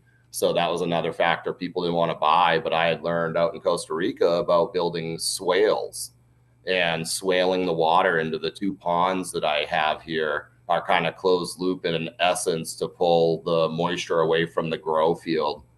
So like, thank you. And a lot of just every year, kind of whatever I could come up with this work. And I'm so thankful to the plant this is literally cannabis farmstead that built itself on the back and front of cannabis, you know, and the love for the plant and what it gave back. And it hasn't been too much, but it's also been enough. So keeps me working at it all the time, and what I can get, you know, comes back in and definitely feels wealthy either way. But a lot of work and not as much money, but it's a beautiful spot especially for cannabis. The orientation seems to be really good for that, and that was key. Yeah. Well, definitely shows, man. The herb's good. The resin's like it's all contemporary. It's where it needs to be. Perfect, man. Dude, thank God for people like you doing the good work. I'm not gonna lie. For you, bringing us all. Dude, I'm telling you, going to Spain and just seeing so much incredible resin, meeting so many incredible growers, it's absolutely was a blessing. I want to shout out our sponsors again. A big shout out to CANNA Nutrients. Kat is just awesome, and the whole team over there has been amazing. We actually have a special show next week that they're also sponsoring, where we're going to have Justin Conway, the VP of Transformation from Cannara Biotech, which is a company on the East Coast here in Canada. Not quite the East Coast, but in Quebec. And Issam Ben Moussa, a PhD. He's VP of Production Experimentation at Cannara Biotech. And Cannara is a company that I dealt with here in Canada when I started doing the hash hits and the pure hash joints under the company Embark. And we were getting, you know, we were buying biomass from a variety of people, but and there's very specific biomass required when you're creating hash products out of dry sift. It's not an easy product. Most people's dry sift is utterly and completely just garbage, i.e. the material you use to make the dry sift. And Cannara was really one of the first companies that we started getting dry sift from, that was a larger company that was able to grow a lot of biomass, and they were able to produce a really nice flour and trim for us that we were able to make really nice hash. So those guys are going to be coming on next week. We're going to have a big conversation with them. I'm hoping Ryan Lee is going to be around for that conversation, as well as Dr. Mark. It'll probably go pretty deep in the into the scientific realms. So shout out to them. And then I also wanted to shout out Puffco for always lacing us up, taking care of everyone. I'm sure you're going to be sorted out, Colin. Don't worry about it. Yes, Jen, I'll introduce you to the good team at Puffco as well. They're super supporters of Hash Church. They always have been, and we're just happy to have them as a sponsor. So shout out to them, and shout out to Bubble Bags. When you need to turn those heads, get those heads off of that plant matter, the bags will do the job for you if you let them. I always told people, don't buy these bags if you're going to put them under your bed and never use them. Because I had one guy tell me that early on when I was selling them in the late 90s to early 2000s. And some guy was online going, those biggest waste of money I ever. And I was like, well, what was a waste of money? And then he literally was like, well, I threw them under my bed and I just never used them. And I'm like, okay, so you're the reason why those bags were such a waste of money. So yeah, they're only worthwhile if you're actually going to use them. I know most of the people on this panel have definitely used them, or a type of bag somewhat like them. And that's what sort of connects us, this hash making. I was not a hash maker. I fiddled with dry sift prior, you know, in the 90s. I fiddled with it, but I wouldn't consider myself really a hash maker until I got the bags. And then I was obsessed with making hash as often as I could. And it became like, it really did become a full-blown obsession. Thank God I don't have to make it quite as much anymore, because it is quite laborious, especially when you're running like 4 or 5 different cultivators. You know, 40 to 80,000 fresh frozen grams at a time, and you got to make sure that that your freeze dryers aren't going to bottleneck you, and maybe one out of no one in a somewhat commercial hash producing. I say commercial, it doesn't have to be huge, but I see the main problem with hash making seems to always fall on the freeze dryer technology. If anyone's watching, if Hash Church has ever really helped direct our community dash industry, please, would someone, for God's sakes, make a super high quality freeze dryer that you can rely on, that has proper relays, that has proper internal components, that doesn't cost $485,000. Because I will say the pharmaceutical industry has lyophilization ovens that would melt your head. They are literally like $3 to $4 million, but that's not realistic for the cannabis industry. We need something that's like a $4 to $5,000 maximum, ideally with a scrollless pump, to be able to do that job. Now, I know Jen is smiling and she loves to air dry, and I love to air dry. I think air drying is amazing, and I hope people never stop doing it. Um, I think that from a commercial standpoint, when you're drying, 5 kilos a day or something, it does come in handy to have a lyophilization oven that you have set up with proper parameters so that you're not blasting out your terpenes. There's got to be a technology out there that can be created that allows for the volatile aromatic compounds to be preserved while still reducing the moisture content of the hash in a way that makes it safe for sitting on shelves, and stability tests for export as well. I don't know if you guys have that down in the US, but when we want to export things, my goodness, it is an extremely insane, like a stability test can be a 6 month plus test that might cost you $30,000 just for a single SKU to make sure if that product can sit for that amount of time without, changing a certain percentage of its texture or um, uh, metrics on the cannabinoids and terpenes. So the You other must reason, have. Oh, the go other ahead, Jen. sorry, the other reason I was smiling right there, Marcus, is because I'm in Utah right now, and Harvest Right is based out of Utah. So Really? yeah, so I've actually considered like seeing if I could set up a meeting with somebody in their departments to actually go have a sit down and kind of discuss some of their stuff. I did see something that they were hiring for freeze freeze dryer techs to do the repair. So I also considered like taking one for the team to see if I could go work there for a couple months to learn how to not only like repair all the freeze dryers, but see if I could get to the person that I would be able to have this conversation with, you know? That Yeah, would be awesome. when I got to Utah, my freeze dryer had been having all of these fucking problems from the day that I got it. And so once my freeze dryer was here in Utah, my mother actually was a damn sweetheart and took it to the Harvest Right Center and had them hands on fix it themselves. But yeah, so I find it funny because I drive past it on the freeway all the time and I'm like, I need to talk to them. Like, we got business. They But definitely need to have some good consultants speak to them. Absolutely. I mean, listen, I will say this about the freeze dryers from Harvest Right. I ran hundreds of kilos of hash through those Harvest Right freeze dryers, and people enjoyed it. It was enjoyable hash. Could they do better? Absolutely. And hopefully they will. I mean, keep in mind, Fletch was telling the story just a couple weeks ago on how he started really turning them on to that 40 Fahrenheit temp shelf. Before, it was like the lowest temp on that shelf was like 100 or 120 or something. So it's just like you couldn't even use it for cannabis. So at least we know they listen. They have to absolutely acknowledge the metrics of what percentage of their freeze dryers are being sold into the cannabis industry right now, because it's definitely noticeable. There's no way more people are lyophilizing Skittles fucking candies than there are people lyophilizing cannabis resin. So pretty insane when you think about it. yeah, I think that their business actually got really big because Utah is obviously predominantly a Mormon state. And one of the things that the Mormons are very, very good at is their food storage and their preparations to make sure that, you know, if anything happens, they have all of that. So that is why Harvest Right was established here, was to help all of these Mormon families that are freeze drying for food storage.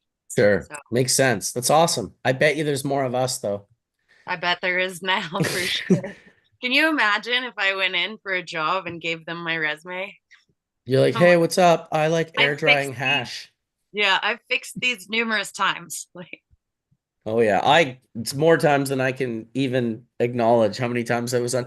That's why when I hear people like, I know that I must just be living, I know there's multiple realities, and for whatever reason, those can be, it's almost like depending on what you're saying, how you say it. But for me, because I talked to them so much when I was running Embark, that we were making hash 5 days a week consistently.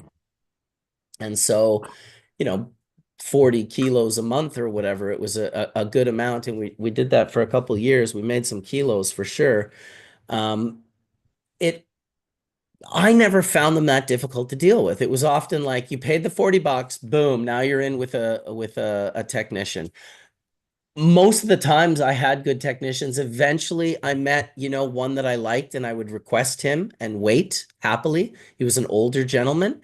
And that was fine as well. It was always like, okay, it was simple, right? This thing's just plug and play. It just has these motherboards and these components, relay switches that you can just pull out and replace. Now, sometimes you had to replace maybe the screen or, you know, there was other things that went on it, but the majority of the components were like motherboards or relays or other such things. I lucked out personally. We maintained ours and monitored them pretty strongly, and we never lost a batch. We never had a relay blow and heat up all of our shelving units to the point where the hash got cooked. Now, I did see photos of that happening to people, and it was always a worry for me. We also never had oil pumps that polluted and contaminated in all the hash. We had one oil pump that went in and ruined a little bit of 220 and 190, which was like an eye opener to, even though it was below the table, because that was another thing, like putting it up on the table next to the harvest right was always a better idea to have like a foot to 2 feet of hose that it would have to go up directly. So we got onto the scroll pumps early when we learned that. So for the most part, harvest rights were good to me. Although the Lab Concos and some of the other units that we tried were maybe more advanced, um, I still found the consistency of the harvest right now. The harvest rights, for instance, freeze, whereas the Lab Concos do not. So you have to freeze your trays before you put them into a Lab Conco, whereas a harvest right is a freezer. You get it up to -20, then you put your trays in, and it stays cool as well as vacuumed. So just the simplicity for my, you know, for the ability to, well, first of all, if you look at the market and you think, because we're all the same on this panel in the sense that we love quality and purity and we want the best. But if you look at the metrics and the numbers of who's buying cannabis, we are the minority. We are such the minority, it's not even funny. And that's why, you know, when Samantha's like, why do these companies do this, this, and this? It's like, well, because they own 80% of the market. That's why they do it. Now, do they own quality and purity and awesomeness? No, they do not. But they absolutely own floor sweepings, distillate, and botanical terps. And they're the #1 brand in everyone's state and in everyone's country. I know, I shake my head at it as well. But you have to understand that, like, we don't listen to the customer. We try to get the customer to bend the knee to what we think is best. Whereas those companies give the customers exactly what they want, which is bunk, mediocre, well-priced, high THC products. And so that is the demon that I fight on the regular when it comes to being involved in the legal market and, you know, and what I bring to the legal market, because the majority of what I bring to the legal market is for the minority, the minutia, the tiniest percentage of people. Whereas there's, you know, for my product like hash hits, that one's a little more broad. It would I call it like a top quality? It's like, no, it's like 30%, 35% THC. It's not some bomb ass melty hash. But it's convenient, and a lot of mainstream cannabis users really like the aspect of that convenience. Do I feel like I sold out on quality to make that product? No. I feel like I want to touch more people than the 1% of people that buy extracts versus, if I can access a small percentage of people from the pre-rolled joint market, by selling them a hash hit, which is still this oral fixation between your fingers and a lighter, well then I'll do that, And it's been a hard kind of lesson from 20 years ago, being like, everyone has to smoke full melt. It's the greatest thing there is. To people being like, but I just like smoking mediocre joints out of thick paper wrapped in big swabs of glue. And I've learned to somehow support that as well. But I It's not like beaver easy. terps. You like what? I like beaver terps. Give me more Oh, beaver anus fuck. The terps, beaver man. Come terps. on. Yes. Yes. Yes. It's true. Ah, it's Like hard. strawberry. It's hard. Is that in the glue, ATN? Is that where I thought that was vanilla extract. No, exactly. It's the flavored botanical terpenes that he's talking about. The Got synthetic ones. A lot of them were from like those raspberry flavors and blackberry, vanilla, Strawberry. and strawberry. There's like half a dozen of them that come from the whatever that thing is called next anal to the beaver's ass. excretion. Yeah, well, it's a gland it's not actually coming out of its ass, but yeah, it's a little bit An anal disturbing. gland. I would go with the natural phyto-produced aromatic volatiles over those particular ones. I think.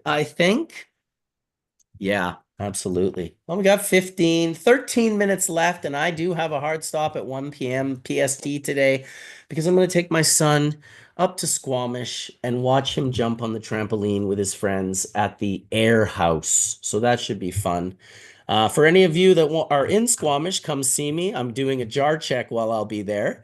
It's going to be bad. It's going to You're happen jar checking everywhere. everywhere. You're gonna be. I'm at the grocery. I'm jar checking. I'll be like, I'm taking a flight to Manitoba. If you want to jump on that flight and show me your jars, then they'll be talking about the flight that got grounded from too much smell, nauseous gases that were released into the plane. I'll end up on a no-fly list. Say, is that skunk? Right? It smells like 1-butane thiol 1. So I hate to cut out a whole 12 minutes early, but I definitely need to. Don't you dare. So can I? Thanks for coming on, Jen. We appreciate your perspective and you sharing with us as always. And tons of people were saying hi to you in the chat room. I don't know if you guys followed the YouTube chat room, but it's good to do because there is, I want to say, a couple 300 or 400 people in there right now, and they're just listening to us chat about whatever we're chatting. So thank you, Jen Doe. As always, we appreciate having you, and we'll talk to you soon. Yeah, thank you. I appreciate you guys. Let us know when you're back on this coast. I absolutely will. I may have a couple little things in the works. So Sweet. at the very least, I have a daughter that I need to go visit in Maine fairly soon. But Come on I'll up. I'll be back, So. Yeah, that's awesome. I gotta say, I'm not ready for my children to move out of the province that I live in. I'm like, ooh, my wife would not fare well with that either. That would be like a lot of trips. Yeah, she was back here in Utah for a year after she graduated college. We all kind of came back here, but her boyfriend and all of her college friends are out there. So she actually is even deeper than we were. We were just like 45 minutes northeast of Portland. She actually lives like up like as far east as you can go. I think she's in like Lubeck area. So Oh, wow. yeah. So yeah, so I'll be up to visit for sure. And I love you all. And thank you always for allowing me to participate. It's a true honor to be able to share this space with everybody. So have a wonderful, wonderful day. Anybody in the chat, I'm sorry if I don't catch you. I try and glance in there every once in a while, but yeah. So thank you. Cheers. Listen, guys, make sure you follow. There's a premiere on the channel right now. I think I made it for Tuesday at 4:20, and it's going to be David's celebration of life that we did in Amsterdam. If you want to see those few people that stood up and spoke and a little bit of chatting, I uploaded it onto my channel. I did that for the reason that if Diana wanted to, or any of the daughters, or the granddaughter Sienna, or any of the people that were there, like Soma and Chimera and Simon and Eddie or whoever, it's a great place for us to be able to come while it's premiering. We can all be in the chat room of the YouTube chat room and sort of, talking about it from our perspective. That's beautiful. I did catch a couple clips of that, and it was beautiful to hear and to see everybody standing up there, So yes, thank you for sharing clips from your guys' journey for those of us that couldn't make it. Absolutely. And for certain, that is not a problem. I'm looking forward to next week's Hash Church, but I'm also looking forward to maybe one last puff on this week's Hash Church. Throw it on speaker or gallery so we can all be seen. And let's get our little pipas. Ooh, I think I'm going to smoke some of this. I don't know. I keep calling it black cherry punch, but I don't think that's what it is. But my buddy Dan gave it to me, and it is so stinky and flavorful and beautiful. Remember when Rosin first came out and the BHO guys were like, "Oh, you're gonna blast off all the terps. You can't press rosin at that temperature. Like it's all gonna be gone. You're gonna absolutely destroy it." Has Yep. anyone ever been more wrong in the history of cannabis? That's like on some DEA level wrong shit. Like you were wrong, bro. I'm sorry. It tastes good. Yes, we've learned to press it at much lower temperatures, but even still, 160, The tech 170 has degrees. come a long, long way. It really has. I would agree with that, Samantha. Ooh, that's a nice fat triangle blob you got there, Brian. This is some Piatella. This is a new one. And this is a 120 bag on this guy. And it's my G band. So GMO gas mask by my 207 headband that I can't wait to share with Colin when I see him. Super loud. One little tiny jar. I'll show you the melt actually. So this is a cool jar because it came out really nice and almost like kicked up shine on it from just the first whipping, and then into cure where it's got that shine on it. And then this is just like a little whipped up, I beat up a piece here for dabbing. Is that a single dab on that dabber that you're going to dab? Yeah, I'm going to go at it. I'm going to go into to Meltville here. You got to hit that. What temperature will you hit that on so you can dab the entire thing? I have to admit, I am actually going analog on it. So I go cold start. That's how I'm doing. I hit it different. That's smart. So it's just preferable for how I'm hitting it. So I use the torch. So I go cold start and then I just kind of ease it in. So I would actually guess, Marcus, mine are more like a 450. Might even be like 450 high, 4 to 450, just to get the melt in. I see a little bit of vapor. And I like to even get like a lighter vapor hit off the first cold start. And then I'll just go back in with like a little tease of heat to kick it up there after once or twice. Dude, I get my steamer on the second one. I get great terps and I avoid the char taste at all or any char. But yeah, so I kind of go in twice. The first one's the taster. The second one's the smasher. That's kind of the only way to hit a dab that size, in my opinion, because if you're hitting it too hard, that you're boiling the oil too hot, it's just not going to be quite as enjoyable. So I do love the focus and the desire to get the best taste that you can possibly get from a fat dab like that. Definitely about the taste and then, effect to follow. So. Yeah, cold starts. Cold starts. I mean, really, that's what a Puffco is, right? You're cold starting each time you hit it. There's definitely something to be said for.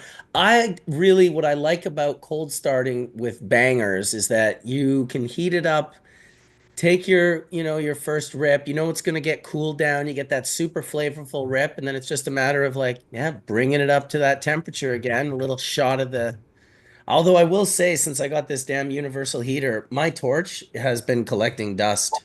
I bet. Between the universal heater and a working, proper, portable unit like this one, I think those Puffcos actually the way they heat around and with the bucket that bucket tech, Neil. I think those are some of the best melt devices there are, like the Proxy. Dude. I had Yeah. a Proxy. I'm not techie, so like my Proxy's sitting in the shelf up here and my Peak Pro. So I'll talk to Colin about if he gets results. I love the units when I had them working. And I would actually like recommend outward for this Piatella style that I'm doing and the soft melt in that they clean out quite well, with easy enough. And I love the way it eases the melt in with, on low setting basically and hit it a couple times, not too much, but a couple times. I can't agree more. I think that Pepsi is like it's the perfect inflection point. I remember when I was going to the Legends of Hash, the third one.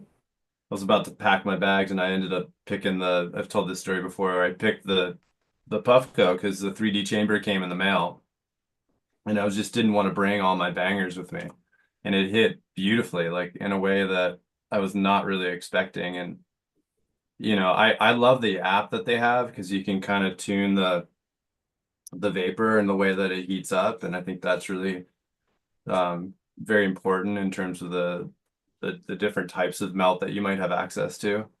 Yeah, So that's the Path browser. The yeah, Path I browser. really think that's really important. It's like, I'm just super nerdy with it all because I'm really all about olfactory and the sensory, right? So that's what I'm chasing at, like perfect inflection point and that fleeting moment, kind of like harmonics, where it all kind of just happens for that second. And I think that experience, if you can pass it on to others, it's not just about the hash, it's sometimes also about how you're using it and at what temperature you're using it at. So it's I don't know. I just get excited about that, when you're session with someone, you're like, oh, try it at this temperature though. And they're like, oh, I didn't taste that flavor. And you're like, see, because when you taste it at this particular, temperature, you can't taste it because it just, it combusts, because all these things have different boiling points. So I Well, think, I'll say one thing about that group Puffco is that they have been so successful that yeah. they are really willing to put money into R&D. And I suspect the things we come down the pipeline in the next 5+ years from that company will be, I mean, listen, they know they're in the lead. They know they have people trying to nip at their heels the best they can. So they're inspiring a whole other range of technologies that will be coming out. But plus, they're working on their own, and they do truly hire the highest level, the highest caliber of people whose work relies on actual merit of Yeah. what they do. That is It shows. Like even I'm sending my Dude, piece. it can't be easy to just make something like this. Like I look at the world always blown away, like I'll just look at all the buildings in Europe and all the planes and the craziest shit that we've invented, but it's like, dude, I can't imagine something like this existing like 25 years ago when I was like younger, just having access to something like this. Now I almost take it for granted. Roll around with it in my pocket. It's super chill. I puffed out of this the whole time I was in Barcelona and Amsterdam, and then just cleaned it with a little bit of hot water and alcohol, ethanol actually, Skunkman Sam's ethanol. I cleaned it up at his house, and it was as clean as a whistle and ready for travel. Um, Hopefully one day though, when cannabis is a little more legal worldwide, getting caught with a dirty pipe or some seeds or clearly something you're not trying to smuggle, it just shouldn't even be a fine. It should definitely not be like, oh, now we're going to stamp this person with making sure we tear them apart at every border, which is what Dragonfly Josh was telling me that he accidentally got caught with some seeds coming home from an event one time, and that now it's like not only him, but like his kids and his like people that he's a known traveler with also get it. And it's just like, holy shit, man. I get zero tolerance, but what? Like, oh, you caught me with 3 seeds in some package. I can't believe that I still have to go over how many hours of cleaning my bags before I leave Europe to make sure that if I do somehow get pulled in, which I very, very rarely do, more like 1 in 6 or 7 years, that I don't accidentally have something that someone gave me. And this time I found a piece of black Afghan hash. And I remember the guy that gave it to me said, Steve the Nose said this was the best Afghani hash he's seen in 20 years. But he gave it to me with no packaging of any sort. So I just put it in my pocket and it got stuck in my pocket. And I was going through my pants and pulling all my pockets inside out. And I found that piece of hash. I believe I gave it to Bud Resin. He was in the chat room earlier. Not sure if he's still here. Anyway, I've broken my own rule. I've gone over my hard stop at 1 p.m. I'm an utter and complete failure. I hate to say it, but thank you everyone for coming out. Thank you, Samantha, for being a first-time hash churcher and coming and sharing. It was fun. Yeah, coming and sharing some stories with us and letting us know what you're up to there. And of course, Yeah. thank everybody else at TAN for the amazing work that you're doing now with abolishing the death penalty for cannabis. That cannot be, you got to think people that are pro the death penalty for cannabis are probably a difficult lot to talk to. They can't be the easiest group to be like, this is not the choir that Etienne is dealing with. In fact, I would go out on a limb and say it might be the furthest thing from the choir when we say preaching to the choir that you possibly could preach to. So thank you for that, Daggers. Etienne. Daggers, lots of daggers. They're just like, Lots. maybe we could catch this guy with Lots weed of- in a country and execute him. Pretty much. That's the look of, oh, we could kill you. Yeah, it sucks. Jesus. I'm Nice sorry to meet you guys all. And yeah, I'll see you soon, hopefully. Yes, absolutely. Thanks, Colin. Thanks, Brian. Thanks, Ryan Lee. Thanks, Skunkman Sam. You'll always be with us, my brother. May the full melt bless your bowls sooner than later. I would say peace out for now. See you next week. Thank you, CANNA and Puffco and Bubble Bags.